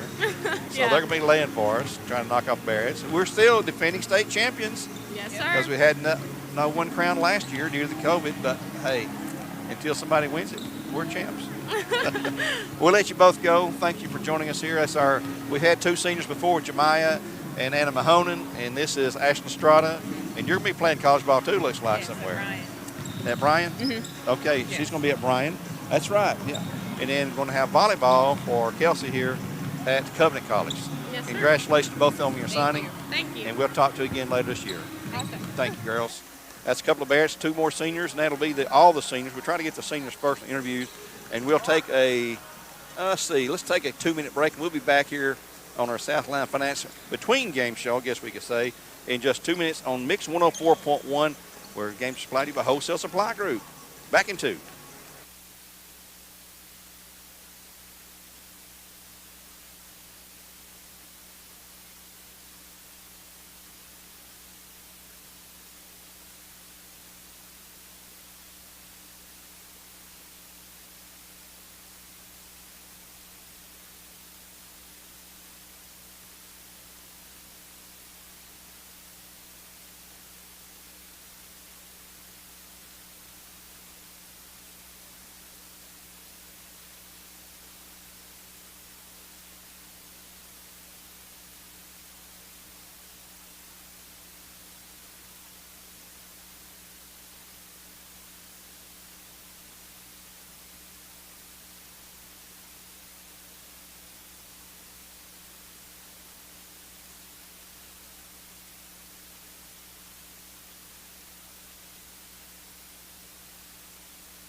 And we're getting ready for the boys game here on Mix 104.1. They're in the final minute or so of warming up.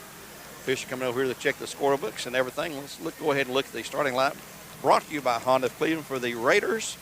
They will start number 3, a junior, Peyton Ratcliffe. Number 10, senior, Hayden Moore. Number 11, a junior, Heath Davis. Number 12, a junior, Cole Harbison. And number 15, a junior, Seth Sauceville. For the Bears, they'll start their normal 5. Well, let me back up here. It's Isaac Smith.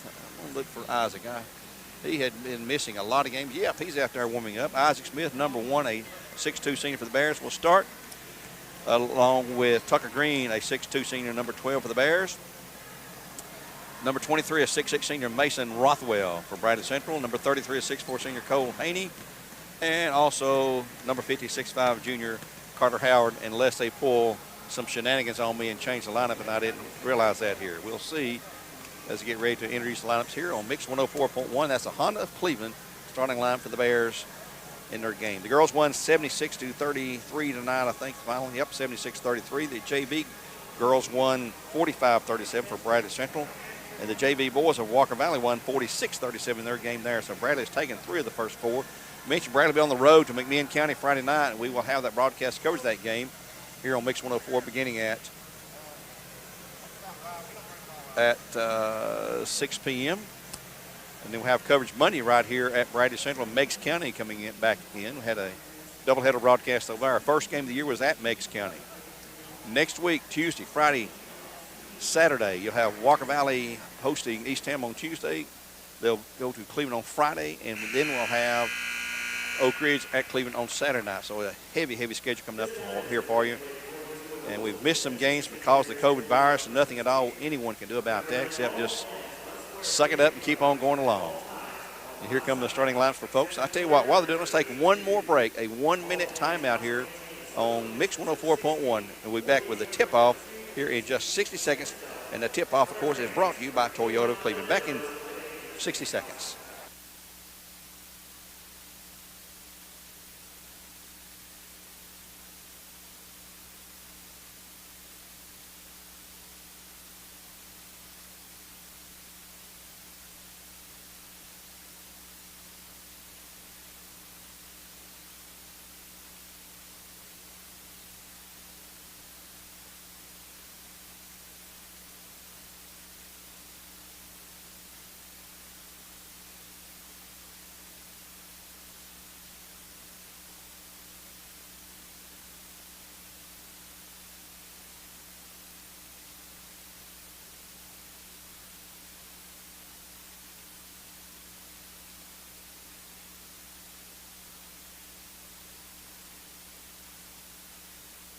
Back at Bradley Central getting ready to tip off the action tonight. They've had the Walker Valley boys starting lineup presented, and that again was Peyton Ratcliffe, who's a junior, 1 senior in the line, and that is Hayden Moore. He wears number 10. Also Heath Davis, Cole Harbison, and Seth Sauceville, all juniors except for Hayden Moore. For the Bears, they will start the junior Carter Howard.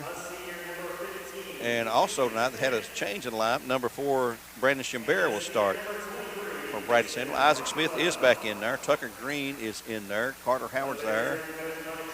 And Rothwell. There's your starting 5 for the Bears. So Cole Haney, who pre-started, will not start tonight. Here we go. We're ready for the tip-off here on Mix 104.1. Coach Chuck Clark for the Bears, longtime coach. 7 years as head coach. 17 years, I believe, as assistant coach. He has Drew German to his left, and also Kobe Dills. Walker Valley, of course, with Diane Patterson, Paul Sauceville for the boys team. And here goes the toss in the air. Tip is going to be controlled by Walker Valley. Long pass corner, long three-pointer shot, and no good rebound. Tip to Walker Valley. Saved by number 12. That's going to be Cole Harbison. Harbison, the point guard out top, running the game. He'll go to Hayden Moore. And here's a long three-pointer, and it's no good. That time, the attempt by Sauceville. Rebound, Bradley controlling. Brandon Chimbera, who's had a good start to the season with Bears. He'll go to Rothwell. Bradley's got 4 guys out of the arc. Carter Howard, the big guy in the post, the big tight end for the football team, playing underneath. They'll go to Carter. He steps outside. Bradley, all 5 guys will be on the arc now. Left side to Isaac Smith. Isaac Smith, oops, there's a ball lost on the dribble by Rothwell. drive down low, shot up and good by number 10, Hayden Moore, his first. And Walker Valley takes the initial lead at 7:10 to go. Isaac Smith had a severe ankle sprain, high ankle sprain, up at McMarrieville way back early December and was in a boot. And if Bradley had been playing, he wouldn't have been playing. But he's over it now, apparently. Looks like he's moving just fine. Tucker Green controlling for the Bears. Outside, top of the key, wants to drive the left side. Gets to Scream Howard on to Isaac Smith. Smith down low to Carter Howard. He'll lose it off his fingertips. Out of bounds to Walker Valley. Pass was there, but a little bit high. And Carter, as tall as he is, he stands 6'5", but he couldn't pull it down. Give the ball back to the Mustangs. Bringing it across the course is Cole Harbison. Harbison along with Moore. They'll try to find Ratcliffe in the corner on the left side. Can't do it. Back away now. That's going to be Sauceville on the drive. Lefty cannot shoot it. The referee's right in mind. But here's Sauceville for a long shot. No good rim. Bradley's Rothwell had it, lost it, and now grabbed away by Isaac Smith for the Bears. 2-0 Mustangs at 6:18 to go. Down low, Carter Howard's going to go up. Strong shot. No good. Rebound tip into the hands of Eric Ratcliffe. Here is a drive on the penetration. Back to Ratcliffe and on to Harbison. Harbison takes it back out top now to Davis. Davis, long three-pointer coming up here. Shot good by Moore. We got a foul underneath on Walker Valley. Foul's on number 15. That's going to be Seth Sauceville, his first. Bucket is good by Hayden Moore, a three-pointer, and it's a 5-0 lead for Walker Valley. Walker Valley coming in at 5-2, 1-0 in district play. Their girls have played 3 district games coming in, but the boys' games, like Udawal Saudi, got canceled. Here's a long shot by Simbera, no good. Rebound taken away by Moore. Walker Valley is going to come down and shoot it quickly. They go to the left side. Moore with the ball to Harbison. Harbison got that wild hair. I used to have wild hair, believe it or not. That was a long time ago. A long time ago. The best part of my hair is laying on the floor anymore. Controlling outside is Ratcliffe. On to Harbison and Sauceville. Harbison, left side, checked by Green. Long three-pointer shot, no good. Rebound, Bradley's Rothwell clear. Here come the Bears. 2-on-3's going to have to wait for help. He'll spin to the right side to set her up the offense. Shimbera is running the point out top.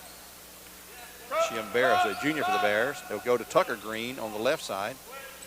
Tucker can shoot it from about anywhere. Shimbera back looking inside to Rothwell down low. Rothwell turn around off the glass shot, no good. Rebound to the Bears, out of bounds off of Walker Valley.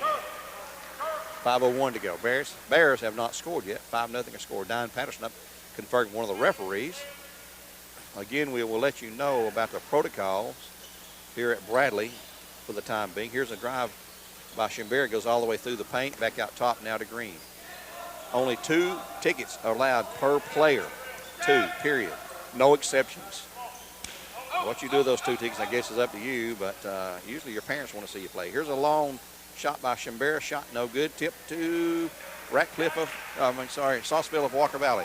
Ahead quickly, they'll go to Moore now. Davis with the ball, back out top, left side now to Harbison. Bradley still hasn't scored. 4:28 to go. Boy, these teams are both rusty. It is obvious they've not played in a while.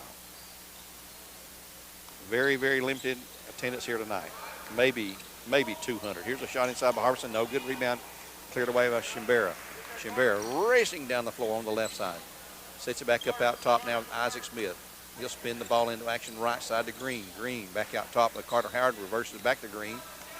Green looking to work one-on-one against Harbison. Back to Rothwell. Rothwell outside. Left side to Howard. Bradley playing way out of money beyond the arc. And here's Isaac Smith for a long 3. Shot no good. Rebound out of bounds. No, kick back in on a good save that time by Moore. Ahead to Harbison. He's in the paint. In trouble. Got to kick it out. Finds on the left side. Davis, Harbison. And here's Ratcliffe for a 3-pointer shot. No good. Rebound cleared by Carter Howard. 3:30 to go. Bears still look for their first score. 5-0 Walker Valley up here in a very slow start, just like the girls' game and the 2 JV games were.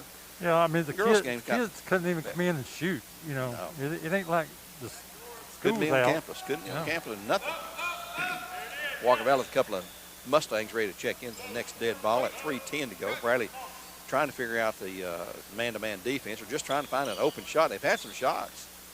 Can't get them to fall here. Here's Tucker Green. He'll shoot a long 3. Shot short, no good. Rebound long to Harbison. He's going to streak down for the layup. It's going to be good for 2. He is quick. He beat everybody back for the Bears. 7-0 Walker Valley on top of the Bears. For the Bears, looks like we're going to check in number 22, Josh Wyckoff, who missed some early games. He was sick. Looks like he's okay now. 7-0 Walker Valley on top of the Bears at 2:37 to go.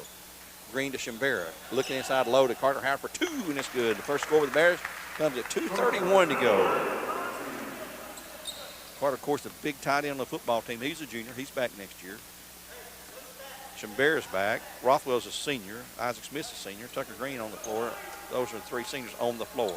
Ratcliffe controlling out front on the left side. He'll kick it back across to Davis, on to Moore. Or Davis now with the ball. Back to Sauceville. And they're going to shoot the ball. Nope, they're going to back away now. They're playing against a man-to-man defense for the Bears. Both teams playing outside, just trying to fill each other out right now. 1:55 to go in the period. Walker Valley up 7-2 here. Here's Sauceville. Kicks it back now for a long 3-pointer shot. No good. Boy, everybody's off on the shooting. Rebound by the Bears. Isaac Smith has it. 2-on-3. Here goes Shimbera to the hoop for the shot. No good, but he'll be fouling. He'll shoot a couple. Cosmeo number 11, Heath Davis, his first, team second.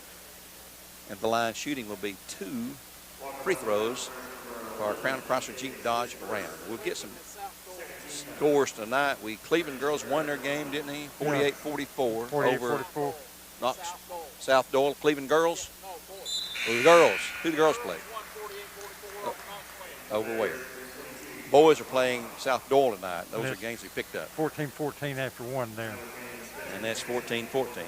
Free throw is good by Shimbera. He'll have one more attempt for the Bears. 7-3 score. In for the Mustangs, number 23, Chandler Case, a junior. And number 20, a junior, Spencer Johnson. Next free throw is no good. Rebound to Walker Valley. 1:36 to go. 7-3 score. Cleveland boys are 14-14 after 1 with South Doyle.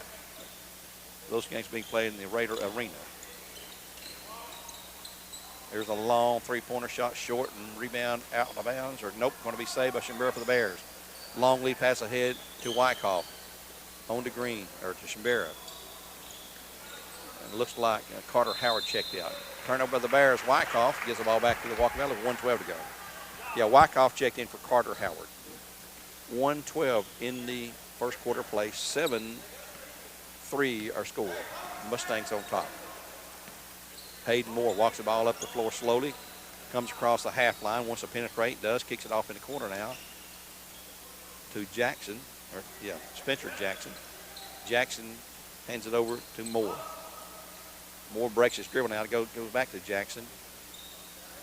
And looks like they may hold it for one final shot with 46 seconds. Also in the game, number 4, Hobart Brabson. I believe I pronounced that. Hobart, Hobert, Brabson. Sneaked in there on me. Here's a drive down low. Can't shoot. They're going to hold it for one shot with 33 to go. And here goes the penetration inside. And there's a ball lost. Grabbed by the Bears. That time, penetration by Taylor Kenneth, who's another new one just in the game. Isaac Smith wanted to shoot. Couldn't make up his mind. He walks. 22.6 to go. 7-3 score in favor of Walker Valley. There's a lot of folks probably like to be here tonight, but I'll tell you, it's not pretty to watch. No. It'll get better, though, folks. I promise you it'll get a lot better. Controlling outside with only 10 to go. They're looking for the shot clock now here, or the game clock, to get the shot off. Clock's at 4-3. Somebody's got to shoot the ball, guys. And here comes a long desperation shot. It's no good as we end the first quarter play. So after 1, a slow start, a rusty start for both teams. It's Walker Valley up by 7-3. 7-3 score after 1. Walker Valley over the Bears. Back in 1 minute on Mix 104.1, where games supplied to you by Wholesale Supply Group.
get ready to the start of the second quarter play. Be Bradley Central basketball. Walker Valley up 7-3 in this game here.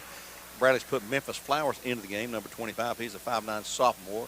See, Wyckoff stays in. Tucker Green, Mason Rothwell, and Brandon Shabera for the Mustangs. They will stay with the same 5 that ended the period, I believe. Well, let's see. Hayden Moore is in there. Heath Davis is in there. Brabson's in there. Also, Chandler Case shot blocked back up and in, though, by Rothwell. He'll have 2 for the Bears. 7-5 our score. I believe I'm missing one more player for Walker Valley. We'll get him for you here in a moment. There he is, Spencer Jackson. Here's the ball stolen by Wyckoff, and then it's going to be restolen right back by Walker Valley. Bradley had a breakaway, fast break with Tucker Green in the lead on that. But the ball on the attempted pass, and here's a steal. No, nearly a steal by Shimbera. Drive down low, shot, and good. Will it count? Yes, it will. Barabson, I believe Wyckoff got him on the shot. Yep, 22, Josh Wyckoff, the junior, picks up his first foul. Give the basket to number 4, Hobart Brabson. In for Walker Valley, number 5, Kyler Paris, and number 15, Sauceville checks back in. A lot of guys getting a lot of playing time here tonight. And number 20 is Spencer Jackson checked in, Gary. Yep. Spencer Jackson, number 20 is in there. Free throw is no good. Rebound cleared by Rothwell for the Bears. 7:15 to go in the half now. 9-5, Walker Valley by 4. Bradley got the guys spread out offensively beyond the arc, along with Memphis Flowers. They'll go back out now to Wyckoff. He'll fire a long 3. Shot is no good. Not a good shot probably for Wyckoff. Nobody underneath the Mustangs. Harbison working that right side against Tucker Green, 1-on-1. 2 kids that both have wild hair there. Tucker, I guess you could say, has got a little wild hair. And here's the drop of Sauceville against Rothwell. Shot, nope, it's going to pass it up on to Harbison, who pull up jumper, about a 12-footer. Shot no good. Rebound cleared by Rothwell. He had good position that time. 9-5, Mustangs before with 6:34 to go. Rothwell on the drive off the glass. Shot no good. Rebound. Boy, Bradley's coming down, and first guy's taking a shot. That's not the way you run your offense. Here's a long 3 shot, no good. Rebound Bradley. Shimbera clears 2-on-2. Is he going to go to the hoop? He's going to go to the hoop for the layup. Shot is good by Shimbera. He's got 3, 9-7 our score. 2-point deficit for the Bears. In for the Bears, Isaac Smith will check back in. Go down here, Isaac. And it will be Shimbera controlling with Brabson. Brabson out top against Wyckoff. Drives in. Might have walked. Give it up. It's a long shot by Jackson. Shot no good. Rebound. Foul's going to be called coming over the top on the Bears. Number 22. That's going to be Wyckoff, his second. And in for the Bears, Carter Howard back in as Wyckoff gets his second quick foul. He's out of there. Tucker Green will be checked out for Isaac Smith at 5:53 to go in the half. 9-7, Walker Valley by 2. In a very, very low-scoring game. Inbounds pass kicked by Rothwell. They'll redo it. They put him on the point guy trying to throw the ball in. Boy, he's a low to throw it over. They'll come into Harbison out long. 5:50 to go. 9-7 here in the first half of play. A low-scoring game. Here's a drive by Harbison. Comes wide open for an easy 2-pointer. No help side defense that time. Easy, uncontested score. 11-7. Mustangs by 4. Shimbera goes to Carter Howard as Mason Rothwell spins. So here's Shimbera for a long 3. Shot is no good. Hit. And then they're going to lose it out of bounds, but it's off of Memphis Flowers. And there's a technical foul just called on the Bears. Memphis Flowers, I believe. Nope, white on white, number 4. It's Shimbera. That's his first, team third. Walker Valley will shoot free throws, so the line shooting will be Seth Sauceville. I'm not sure what was done. Maybe something said. So that's going to be, free throw is good for Sauceville. That's his first point of the night. Next shot is also good for the lefty. So 2 free throws and the basketball. That will belong to Walker Valley, who leads at 13-7. I think their largest lead was 7-0 at one point. They'll bring it inside midcourt. That counts as a personal foul and as well as a team foul. So there's 3 team fouls on the Bears. and 1 on Walker Valley. Inside shot, blew a layup as Harbison. Rebound, Tucker Green, who's back in the game. Check in for Shimbera. Go to Carter Howard, back to Green. Green wants to shoot the ball, wants to drive. Pull up jump for Green. Shot is no good. Rebound to Isaac Smith of the Bears. Trying to get out of the heavy traffic. Goes to Rothwell. He's in the paint, can't shoot. Goes back out top now to Green from the drive. Good for 2, and a great move by Green. Tucker Green, a good, strong power move that time. Yeah, he got the ball to the rim, and he finished it off. 13-9, the lead 4 for the Mustangs. They will go now to Paris. Paris around the horn, they'll set her up. Spencer, that ball slapped away by Memphis Flowers. Grabbed back by Jackson, shot no good. Rebound Bradley, controlled by Memphis Flowers for the Bears. 4:33 to go in the half. 13-9, Bradley down before the basketball. Right side, skipped down low to Carter Howard. It's going to be lost. Oh, saved by Rothwell, and he'll throw it away right into the hands of a Mustang. Down low, here's Harbison for the layup. Shot is good for 2. And time's going to be called by Walker Valley as Cole Harbison, the junior, gets his 6th point of the night. So at 4:19 to go in the half, 30-second timeout. We'll take one for Tennessee Valley Raji ourselves and return in 1.5 minutes on Mix 104.1.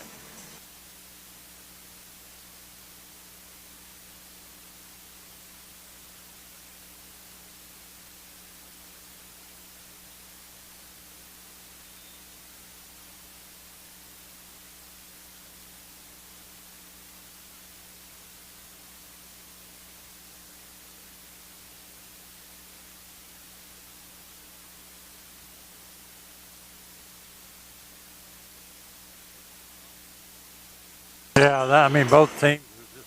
You're going to see a lot better ball in a week and a lot more in 2 weeks. Yeah, it's just a matter of getting back in the groove and getting your team chemistry and your flow back together. I mean, they're not even in school right now, so that throws the team out of sync, even if you've been practicing every day. Yep. Brandon with the offensive basketball right now, down by 6 at 4 minutes to go here in the first half. Spencer Tucker Green with the ball out left side now to Memphis Flowers. Here's a long 3 by Isaac Smith, and he finally hits a 3-pointer for the Bears. And that'll make it 15-12 on the 3-pointer for Cleveland Utilities and Ice Smith. Here's a long 3 for the Mustang. Shot good. That's Saucebill on the backside there, and deep in that corner there. Another Cleveland Utilities 3-pointer for the Bears. Controlling right now is Memphis Flowers. 18-12. Bradley down by 6 to the Mustangs. Be back on the air Friday at McMinn County for the Cherokees and the Lady Cherokees against the Bears and Bearettes here on Mix 104.1. Inside shot blocked.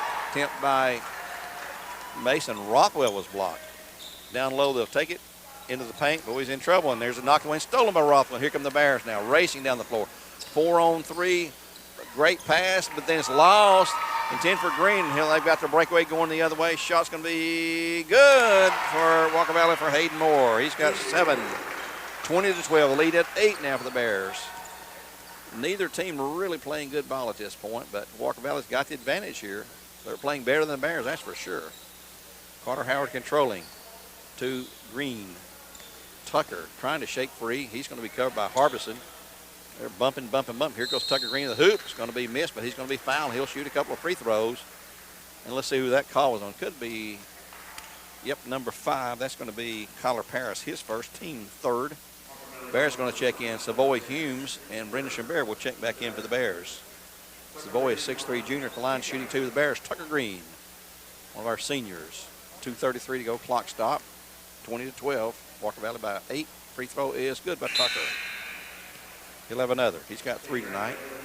Memphis Flowers will check in. Out. Carter Howard will check out. One more shot. Also in for Walker Valley is Peyton Ratcliffe. Check back in. And I believe Heath Davis. Back in there. One more shot for Green at 2:33 to go. It is good. 20-14. Bears down by 6 here in the first half. This is a bad first quarter score right now. We're nearing halftime. 20-14. Bears down by 6 to Walker Valley. Left side, here's Saucebill for a long 3-pointer. Good. His second of the game. The third for the Mustangs for Cleveland Utilities. 23-14, the lead at 9. That's the biggest deficit for the Bears so far. Savoy Humes controlling just beyond the arc for the Bears. He'll go to Isaac Smith, here's Shimbera. Three-pointer shot good for Shimbera for the Bears. That's his first, second of the game for the Bears and Cleveland Utilities. 23-17, the lead at 6. Harbison controlling with Moore out top. Moore and Davis back and forth. Moore trying to shake free from Rothwell.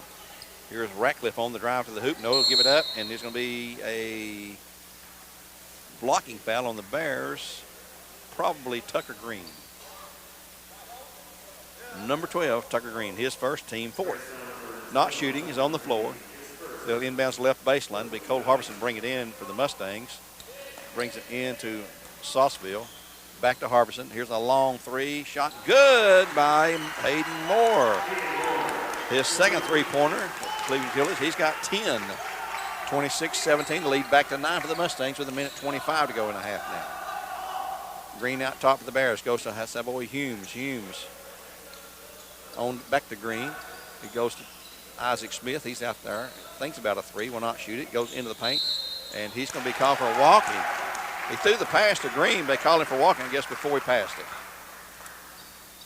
Referees can be rushy too, can't they? Yeah. It's pretty obvious. 1:11 to go. 26-17. Walker Valley with the ball. Neither team in the bonus situation yet. Bradley's committed 4. Walker Valley 3 at this point. Harbison slowly walking the ball up with 1 minute to go now. Looks like he's going to call his teammates outside. He'll go out to Moore and Harbison out top. Now Ratcliffe steps out there. No, that's Sauceville. Now they go back to Moore. Moore working the right side to Ratcliffe. Down low to Sauceville. He's way down deep. Throws it away. Not a good pass by Sauceville. Taken away by Rothwell for the left by Smith. It's good, and he's fouled. Great feed by Rothwell. Rothwell to Smith for 2. Foul on the Mustangs number 3. That's going to be Ratcliffe's first. Team third, so give basket to Smith. His first two-pointer. He's got 5. He'll have 1 free throw, and it is good. When you're dating the head coach at Lee College, you better make free throws. Yeah, Lee and University. I imagine he's had a place to shoot. Yeah, I'd say so. It's a 26-20 game. Bears down by 6 with 28 seconds to go now in the half. Out top is Moore, Ratcliffe, Davis, back to Ratcliffe. And then Harbison out to the three-point mark. He's wanting to kill some time. Here's a shot. Bad pass. Oh, saved, though, by Davis the last second. Clock's at 7. Here's a long three. Shot no good. Rebound cleared by Savoy Humes. Bears trying to get one final shot off. Here's Shimbera going to fire a long off-balance shot short at the horn. So after one half of play is Walker Valley 26, Bradley Central 20, a 6-point lead for Walker Valley Mustangs. We'll be back with more live coverage here in just 2 minutes of the Southland Finance halftime show, Mix 104.1. Back in 2. Clear. Coach Ruger.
players, they had to go hard and they grab the shorts and had to come out.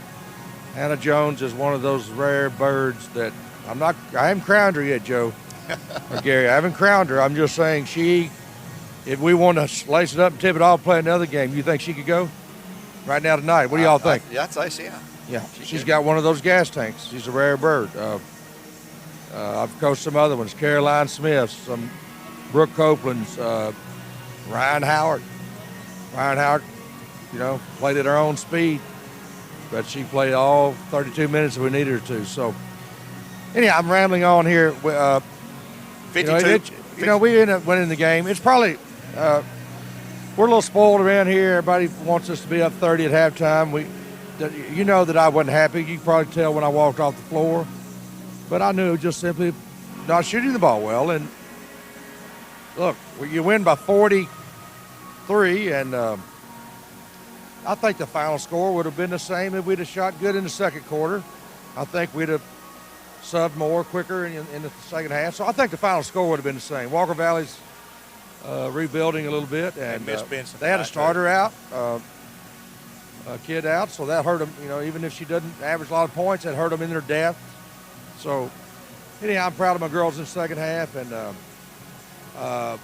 this game will mean nothing. We're going up to Athens, and I know you think, Athens beat this team by 18 back before the shutdown on December the 11th, and we're playing on the road. So that's about a 25-point margin in my mind versus what we just played. And by the way, there's only one team in our district who has not been shut out, and that's McMinn County. So how much that plays into this, I don't know. Yeah, that's true there. Well, you had 28 turnovers you forced tonight. That's good. You like to see that number defensively. You only had 8 for the Bearettes. 52 points in the paint. That shows you the size difference, and that we were getting inside in that second half, I guess. The way I look at it, that's a lot of points. 31 points off turnovers. Those 28 turnovers you forced turned into 31 points. That's a good night defensively for you. Well, a lot of people are zoning us. That's fine.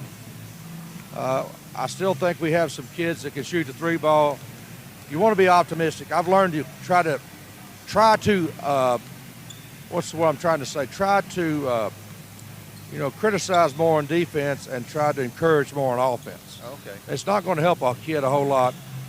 If you can't shoot the 3, I'm going to let you know. Yeah. I've been here every day in practice with them. Not every day, but you know how many days we practice. Yeah. Unless we're shut down.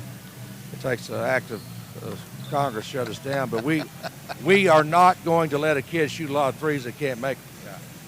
But I don't want to be. I don't want to be a team. Even if they're off on a 3-point yeah, shooter. if you look, shoot the ball. If you shoot the 3, Gary, and you got an open one, and the way the game of basketball is, that 3-point line has changed. Even the way you figure efficiency. 33% is same as shooting 50. Right. If a girl shoots 50% from the floor, you're going to say, man, that's a heck of a player, 33. Now, the negative is if you turn into a 3-point shooting team, if that's what you hang your hat on, I'm not drawing fouls on my opponent. Right. Stewart's Creeks came in here, and I don't know, I think you were here. I don't remember. They just said, we're not going to let Anna Mahoning beat us. And we were something miserable from the 3-point line, although we hit a 24-footer right here from the 3 to win the game. But I could design a defense to keep it out of the paint. But a good high school team are usually going to have 2 or 3 girls. And we do have that. Carcy Weber, let her get her feet set. Yep. I'll take my chances. Kelsey Carmen. Sloan Carpenter can shoot the 3 better than she's 1 for 2 tonight. Didn't shoot a lot. I want to be an encourager on offense. I don't think we're taking a lot of bad shots. We just got to put up a little higher percentage. Well, missing practice, I don't care if you go shoot one-on-one by yourself. It's not the same as shooting here in your gym and all that and getting comfortable. And obviously, it's going to get better as the season progresses. Well, I appreciate the kind words, but we were shooting pretty dang bad before this game, before the shutdown. Yeah, you were. So I'm going to be honest with you. Yeah. We've got to shoot the ball better. Yeah. And are we capable? Yes. Well, but I've got a lot of different weapons, and if we're not better come February than we are right now, then I've not done a very good job with this team. They're young ladies trying to play hard for this school, and they're playing hard for me, and I've got enough years under my belt that if I can't get them a little better, then I want you to come to me at the end of the year and say, Coach, you did a terrible job. Time to move on. Well, thank you for joining Thank us. you, Gary. Thank you, Jason Reuter, joining us as always. Appreciate it. We'll see you Friday. We'll be there to broadcast Friday night up at Meehan County. We'll take a quick 1 minute break. Yeah. Reuter said that's the only way you're going to get in if you're not broadcasting. He's right about that. We'll take a 1 minute timeout here and be back with more live coverage on Mix 104.1 at halftime as we wrap up our Southland Finance halftime show. Walker Valley up 26-20. We'll see what the second half holds for both these teams when we return in 1 minute.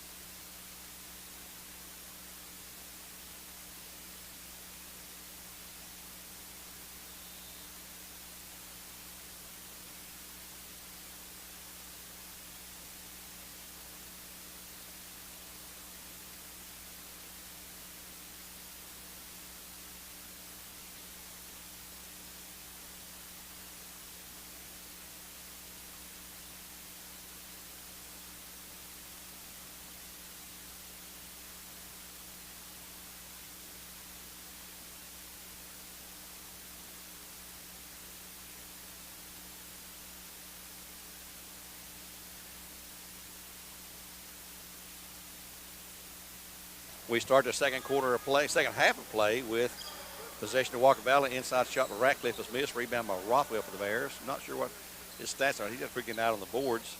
He's only picked up a couple of points, though. Here's a long three by Shimbert. Shot is short. Missed everything. Rebound by Harbison of the Mustangs. And they want to push the ball and push it fast. Here's Moore for a long three. Shot no good. Rebound Bradley's. Isaac Smith clears. Bears want to race the other way now. 26-20 our score. And here's a walk on the Bears. Yep. He's getting a little too fast right now. Did that little hop, and they killed him on it. Get the ball right back to the Mustangs here, though. Bearettes won 76-33, the final there. The JV girls went to Bradley, 45-37. The JV boys went to Walker Valley, 46-37. Cleveland High is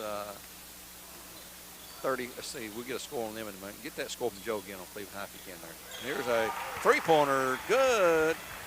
For Walker Valley is Heath Davis, his first of the night, and the fifth for Walker Valley. Here's a driving inside. Carter Howard for the Bears for 2 points. And we'll get an update on that Cleveland boys score. Here's a blocking foul on the Bears. Carter Howard against Sauceville. And for Howard, that's going to be his first. Yep, 50. His first, team first of the half.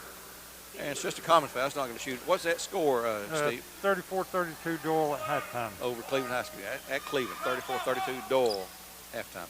And the Cleveland girls played Webb tonight, and did they win? I don't remember. Yeah, 48-44. 48-44 Cleveland girls won over Webb, 48-44. Shot inside Walker Valley, no good. Clear by Carter Howard for the Bears. Here come the Bears. Tucker Green leading the way.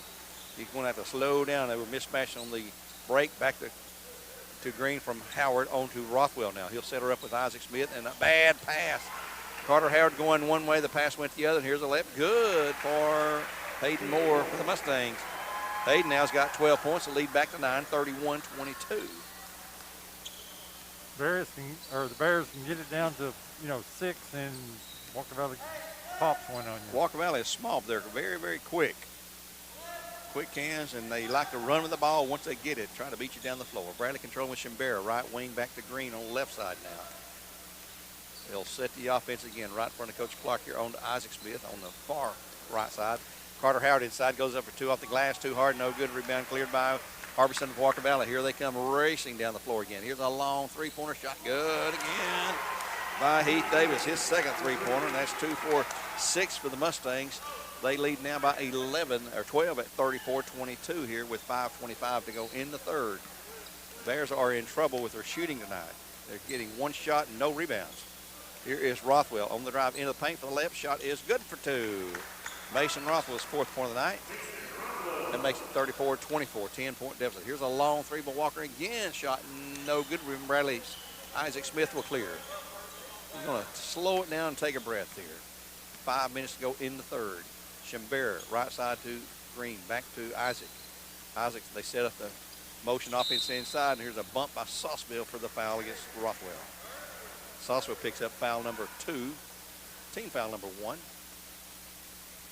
of the half, and team foul number 2 of the half, actually. Back in for Walker Valley, number 20, Spencer Jackson, a junior. He replaced Sauceville. And here's a steal by Walker Valley. Ball tipped away, a long lead pass now, and it's going to be tipped out by Isaac Smith. It'll remain with Walker Valley. They'll inbounds left baseline. 4:48 to go. Clock stopped. 10-point lead for Walker Valley, 34-24.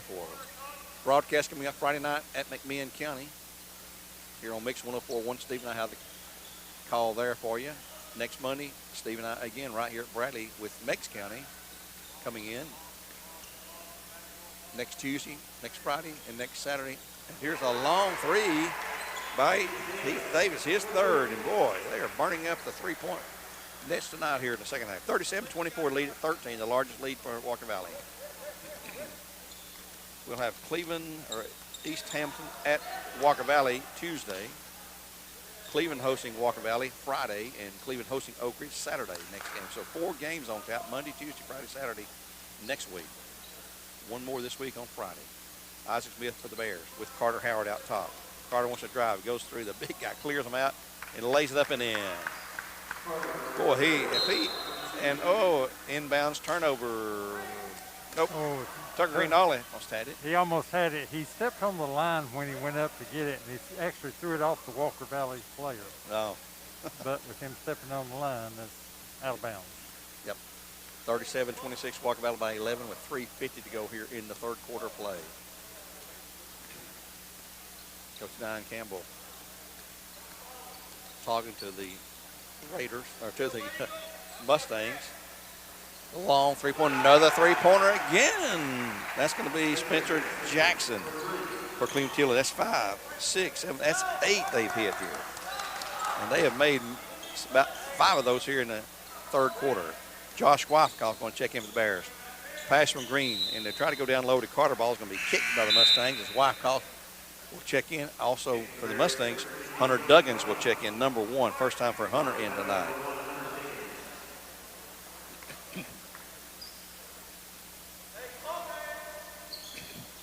Rothwell takes the inbounds pass to Shimbera, on to Isaac.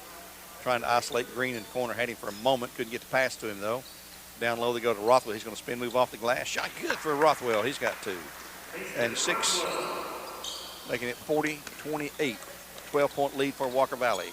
Clock down to 3 minutes to go. Out top controlling is Duggins. Hunter Duggins. He's a junior. Pretty young Walker Valley team. Of course, they lost 7 seniors last year. Shot missed by Walker Valley, cleared by Isaac Smith for the Bears. You're listening to games here live on 104.1, watching it live, hopefully. BCHS.TV, YouTube, and Bradley Facebook. It's there everywhere on the social media. Here's a spin move by Rothwell. Shot no good. Gets his own rebound on the other side, puts it back up and in again. That's the way you do it. Miss it on one side, followed up. Be smart, put it back up. Probably got fouled a couple of times. 40-30 are scored. Harbison out top, guarded by Rothwell. Now go on left side now to Jackson. Jackson on to Duggins. Duggins looking for someone to go to. Goes to Jackson, back to Duggins. Staying on that right wing out way out. Here's a steal by Tucker Green. He's going to go one-on-one for the layup. Shot is no good. Gets his own rebound back up. It's no good, but he'll draw the foul and he'll shoot a couple. Great steal that time by Green. Foul's going to be on number 1-0. That'll be Hayden Moore, his first, team third. The line shooting 2 for the Bears. Tucker Green for Crown Chrysler and Jeep Dodge Ram. Tucker, a senior for the Bears. First shot is no good, too long. In for the Mustangs comes Sauceville and also Kyler Paris, 2 juniors. One more shot for Green coming up at 2:02 to go in the third. 40-30 our score, Walker Valley. Up by 10. Next shot is no good. Too long again. Missed them both. Rebound pulled away by Sauceville, the Mustangs. They quickly break down the floor. Davis at 3-point range, right side, can't shoot. Shimbera nearly with a steal. Out of bounds to the Mustangs, right in front of the bench. And we're going to have a timeout called by Walker Valley. It's a 30-second timeout for Tennessee Valley Raji, and we'll take one with them here on Mix 104.1, where games supplied to you by Wholesale Supply Group. Back in 30 seconds.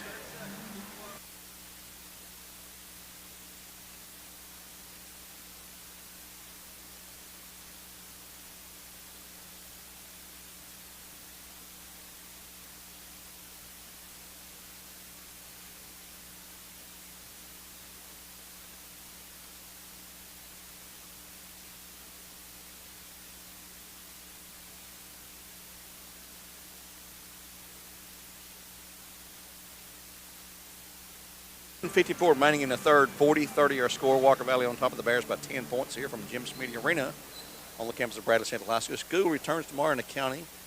All the elementary kids will go back in person, full force. And the middle schools and high schools are on the A-B schedule to call it. Well, I think A through K goes tomorrow, and then it'll be the rest of the alphabet on Thursday. They'll do that, I think, through next week at least right now. Here's Cole Harpison on the drive. Cannot shoot. Goes to the left side. Here's Sauceville for three. Shot good again. Boy, they are living off the three-pointer. That's the 9th of the game for Cleveland Utilities and a third of the night for Sauceville. The lead back to 43-30. They have hit 9 of those. Bears have made 2 of their own. Carter Howard outside. Looked like he was going to shoot. Down low they go to Wyckoff. Wyckoff lost a handle. Grabs it back to Smith now. Stand on that left side. Down low to Carter Howard. He goes up for 2, and it's good. Carter showing some strength inside with 8 points. 43-32, the lead at 11 for Walker Valley. Harbison wanting to drive, gets cut off by Green. He'd give it up now to Davis. Davis on to Jackson. Sauceville left side way out there. Goes back now deep on the left. Shot good. No, he blows a layup. Rebound Isaac Smith again. Then off the toe of Walker Valley, and they'll give it back to the Bears. In for the Mustangs, number 23, Taylor Cannon, a junior in for the Mustangs. Smith inbounds in backcourt to Brandon Shimbera. The Bears down 43-32 with 45 seconds to go here in the third quarter of play. 11-point lead for the Mustangs. They've been on top, I think, they've been on top the entire night. They jumped out for that 7-0 lead and lit up. You're right. Bradley's Tucker Green. He'll fire the long three. No good. Rebound. Oh, there's a foul on Walker Valley. Got to be. Yeah. That's a football move there. Kyler Paris, his second foul, he just flattened one of the Bears. 29.4 to go. Bears left baseline will inbounds. Isaac Smith to do the honors, brings it into Carter Howard. Howard on to Shimbera. Back, and there's a steal by Walker Valley. A bad pass by Shimbera. Fast break, Walker Valley going to the paint. Back here's a long three-pointer. Shot no good. Rebound cleared this time by Josh Wyckoff with 15 to go. Ahead to Shimbera. On to Green. Green looks at a long cross-court pass. And here's Wyckoff on the drive inside low. Back to Carter Howard. Clocks at 5. Oh, inbounds pass down low by Wyckoff on a great feed from Carter Howard. Cuts the lead to 43-34. So after 3, Mustangs maintain that lead. They've had it all night long since the get-go. And after 3 complete, they lead at 43-34. And we'll be back in 1 minute with the fourth and final period here on Mix 104.1.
As we start the fourth quarter play, possession will be to the Bears. They'll open it with Green, Shimbera, Carter Howard, Wyckoff, and Mason Rothwell on the floor.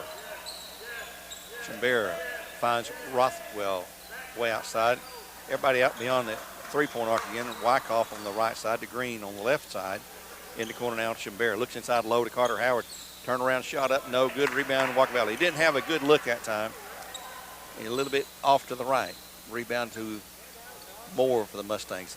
On to Ratcliffe. Ratcliffe, Moore, Jackson, Sauceville, and also Case. Chandler Case in there starting the fourth quarter for the Mustangs of Coach Will Campbell. Here's a bad pass lost off of Walker Valley. 10 for Case underneath. He couldn't handle it. It'll go back to the Bears at 7:17 to go in the fourth and final quarter. 43-34, Mustangs on top of 9. Bears playing their very first game of the year on their home floor. Can you believe that? January 5th, their first game of the year on their home floor. Of course, they've only played 5 games. This is game number 6. Had several games scheduled here that got wiped out by the virus. Shimbera controlling left side to Rothwell, who's out top of the key now. Rothwell back to Shimbera. He wants to drive in the lane, does, and here's a bad pass. Here's a steal by Case. Shot is up and no good as it's blocked by Green, but he got him down low with the body. He's going to be whistled for the foul. That's a clear call there on Green. His second foul. 2 foul shots coming up for number 23, Chandler Case, at 6:49 to go. Bradley's been guilty of some sloppy offensive play tonight. Sloppy. The first free throw for Crown Chrysler Dodge Jeep Ram is no good. He'll have another. This is Chandler Case. He didn't start, but he's played quite a bit here in the game throughout. One more shot at 6:49. It is no good. Well, it bounces high and falls through good. Gets his first point of the night. 44-34, lead at 10, double digits again for the Mustangs. Working into the corner to Wyckoff, looking for the cutter to come through the lane there. Shimbera out front gets a good screen, double screen there, and backs away now as Case is all over him. Walker Valley's played a lot of different guys tonight, more than the Bears have played off their bench. More minutes have been more equalized. Here's a long 3 by Shimbera. Shot no good, out of bounds, off of the Bears. 6:26 in the game. Try to get Coach Will Campbell after the game and Coach Chuck Clark as well. We talked to Coach Drew Linus and Coach Jason Reuter earlier as Isaac Smith prepares to check back in.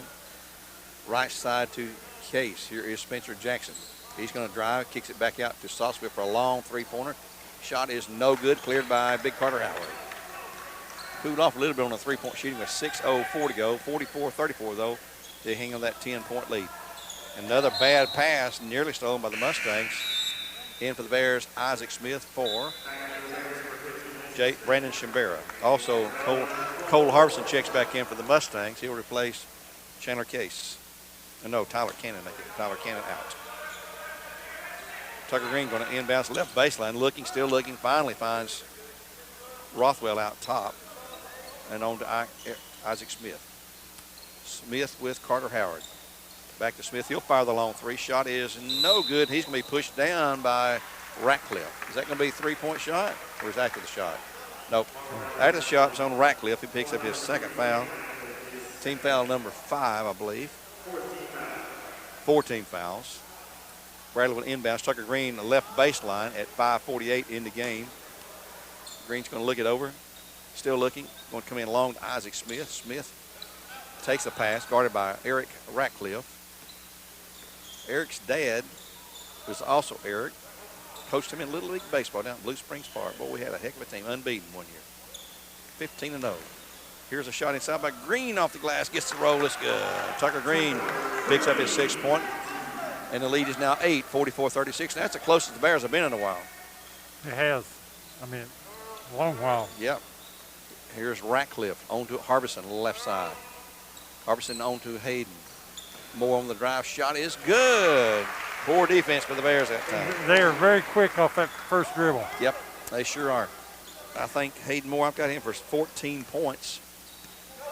And with 5 minutes to go in the game, Walker Valley has been in complete control all night long. 46-36, a 10-point game right now. Carter Howard with the right elbow will not shoot, penetrates into the lane, turn around, a little fall-away jumper, shot no good, rebound by Josh Wyckoff. We got a jump ball to Walker Valley.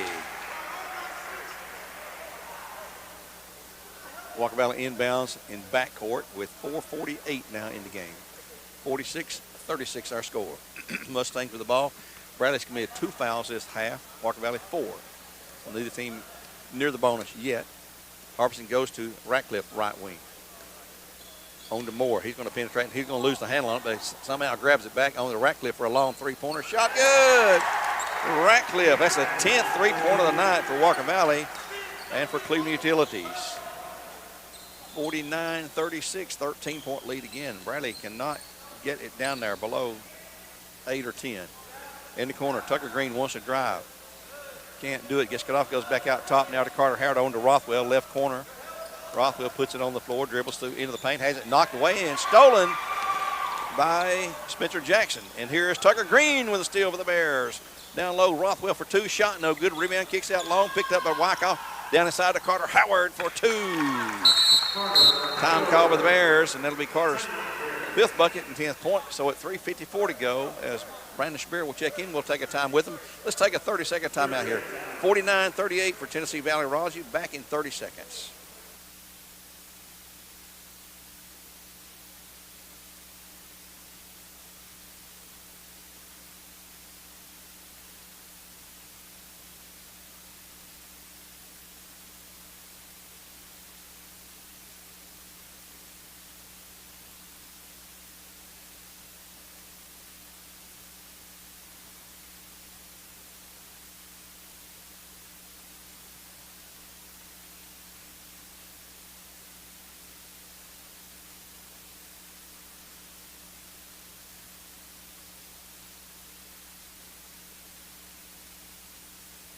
With only 3:54 in the game now, 49-38 our score. 11-point lead, Walker Valley with the Bears.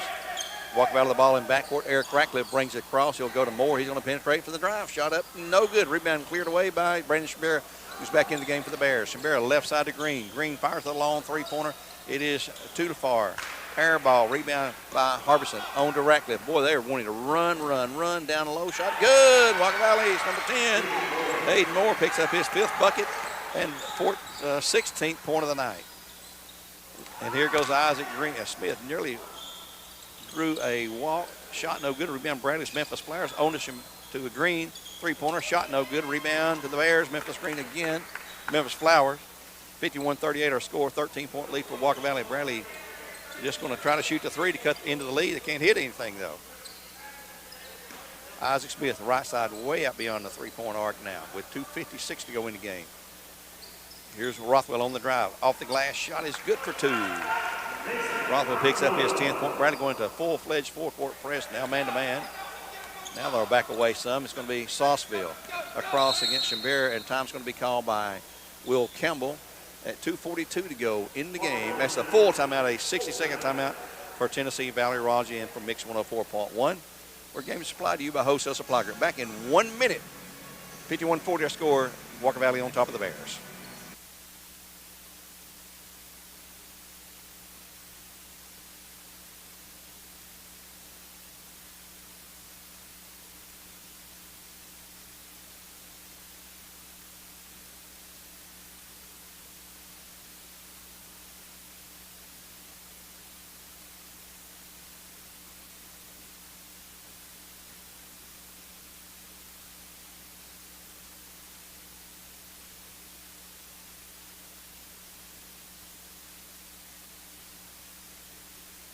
Back at Bradley Central, the final 2 minutes and 42 seconds, 51-40 our score. Walker Valley leading the Bears. Will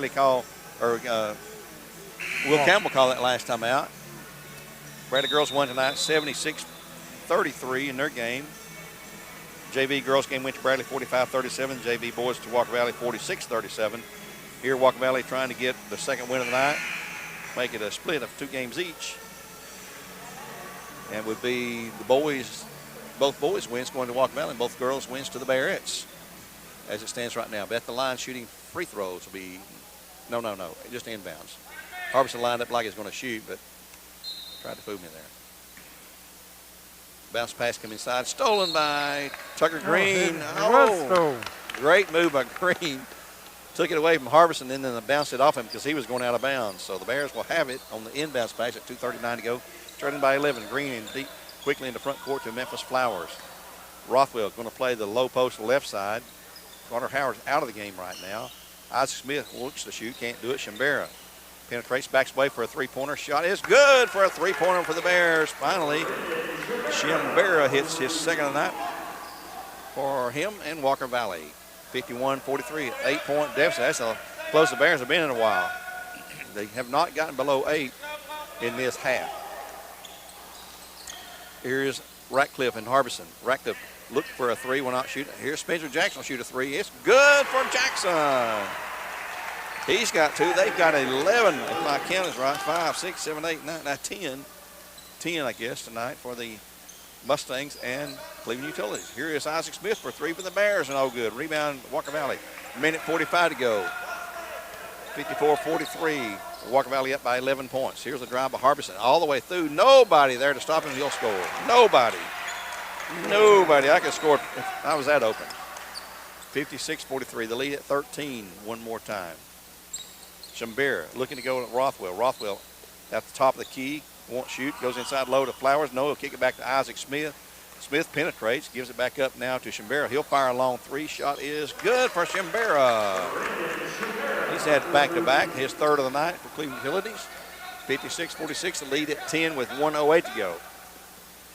Bears are going to have a tough time digging out of this hole here. Harbison, they're going to kill some time here, I would say. Yeah, and the Bears don't have but 2 team fouls, and it's going to be tough. Yep. Shot inside, attempted by Moore, no good. Foul on Bradley. It's going to be Memphis Flowers. His first, team third, but he will shoot 2 free throws. This is going to be number 10, Hayden Moore. I've got him for 16 points so far on 5 buckets and 2 3-pointers. And he'll fire 2 for Crown Chrysler and Jeep Dodge Ram. Free throw is no good. He'll have another. Clock at 55.9 in the game. 56-46, Walker Valley by 10. As we said, it's been a very, very limited crowd tonight. Next free throw is good. He makes 1 of 2. It's his first free throw. He's got 17 unofficially. 57-46. They're calling the twist play here for the Bears, whatever that might mean. Shambira on the drive to the key, pulls up for 2, shot short, no good. Rebound to Harbison of Walker Valley, and they've got their breakaway. Here goes Spencer Jackson all the way down for 2, shot good. That pretty much iced it right there with a Bradley miss and the make. 59-46. Here's a drive by Flowers, can't shoot it, throws it away right in the hands of Harbison. And with 29.9, they're going to freeze it and kill the clock. And this one is over. Walker Valley's going to win it. With 19 seconds to go, 59-46 our score. Mustangs by 13. That's probably going to be the final score. Clock down to 9 and 8. The Walker Valley fans, what few are here. Not many fans here from either school tonight. It's going to be that way for a while, looks like, folks. And that's going to be your final score as the Mustangs come into Bearettes Central and beat the Bears 59-46. No handshakes, no congratulations, Coach. They just wave at each other and sort of do their thing. And good friends here between Will Campbell and Coach Chuck Clark. Your final again, 59-46. Walker Valley beats the Bears, improve their record to 6-2 and 2-0 in district play. The Bears dropped to 3-3 and 0-1 in district play. You got time to talk now, Will? All right, we're going to stay right here with Will Campbell. We'll come right over here because we're on international TV up here. International. The World Wide Web. Are we on there right now? We're on the air right now. Al Gore, Does my hair look all right? Well, if I'm on TV, I need. You guys with hair kill me. I mean, I got the face for radio. That's what they say. That's what. Yeah, we've heard that before. Well, congratulations, big win coming in here to Bradley tonight, getting a district win. I know you're 2-0 in the district now, 6-2 overall. Yeah, 2-1 actually. We dropped one to McMinn right before the break. Okay, 2-1. My bad. No, that's all right. 2-1 there, and 6-3 then. Things started out rusty for both teams. Very ugly first quarter. Yeah, well, I mean, we hadn't played since the 11th, so 25 days or whatever it is. Wow. And I think I don't think Bradley's played since the 4th maybe or something like that. No. So first home game for them this year. Yeah. So you got to expect it to be pretty rusty. I mean, I think we were 4 of 14 in the first half from the 3-point line. Shot it better in the second half. The 3 ball was falling, wasn't it? Yeah. Well, I mean, that's kind of what we do. I mean, we're not going to post you up or anything. We're 6 foot at our tallest guy. Good day. Yeah. And so. It was just a little rusty, but I felt like my guys did a real good job. Did a good job defensively, which is something we've really been talking about and working on a lot in practice. Got a lot of quickness.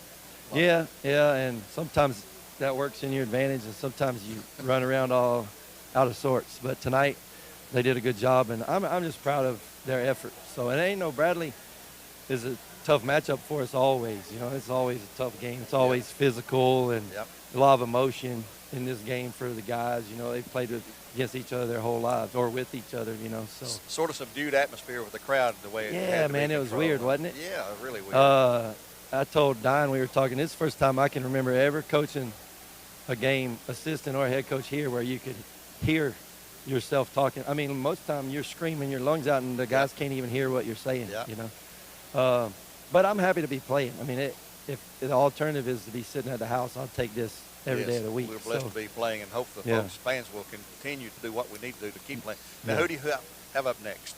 Well, we got Central. No, well, we're supposed to have Macaulay on Friday. Okay. But, well, I don't know. It's kind of up in the air. It got canceled, then it got put back on, and then it might have got canceled again today. I don't know. And then next week we got Central on Monday, and then I don't even remember what order it is. I think we got Ottawa and East Ham or East Ham, because we're broadcasting that game next Tuesday. East Ham. We got then you go to Cleveland next Friday. Okay, so it's Cleveland on Friday and Ottawa the next week. We got 3 games next week, so it's going to be a busy time of year for everybody now. Yeah, and then we're having to reschedule games, so it's crazy. And I know is this Bradley's first district game too? Yeah, and first home game. So I mean, this year. At this point, this should have been our 4th district game. It's my 3rd one and just their first one. So, we got some makeup to do. I mean, it's going to be an interesting finish. I'm hoping that we get to finish. So. Well, we all do, and if people will do what they're supposed to, hopefully we will. Yeah. Things will get better. Maybe after the 19th, they'll open it up and get more fans here. And I hope so. like that. I mean, it's hard. It's fun to play and whatever, but it's hard to, you don't think about gate monies and all that kind of stuff is what supports these programs. The AD does. But well, I know. Well, you got Mike Turner telling me about it every day. But, it's a big thing right now. So, and I just hope it. I'm glad they're streaming it for people to be able to watch it. That's good. But, it's not the same environment for sure. Well, thank you for joining us. Congratulations again thank on you, the big guys.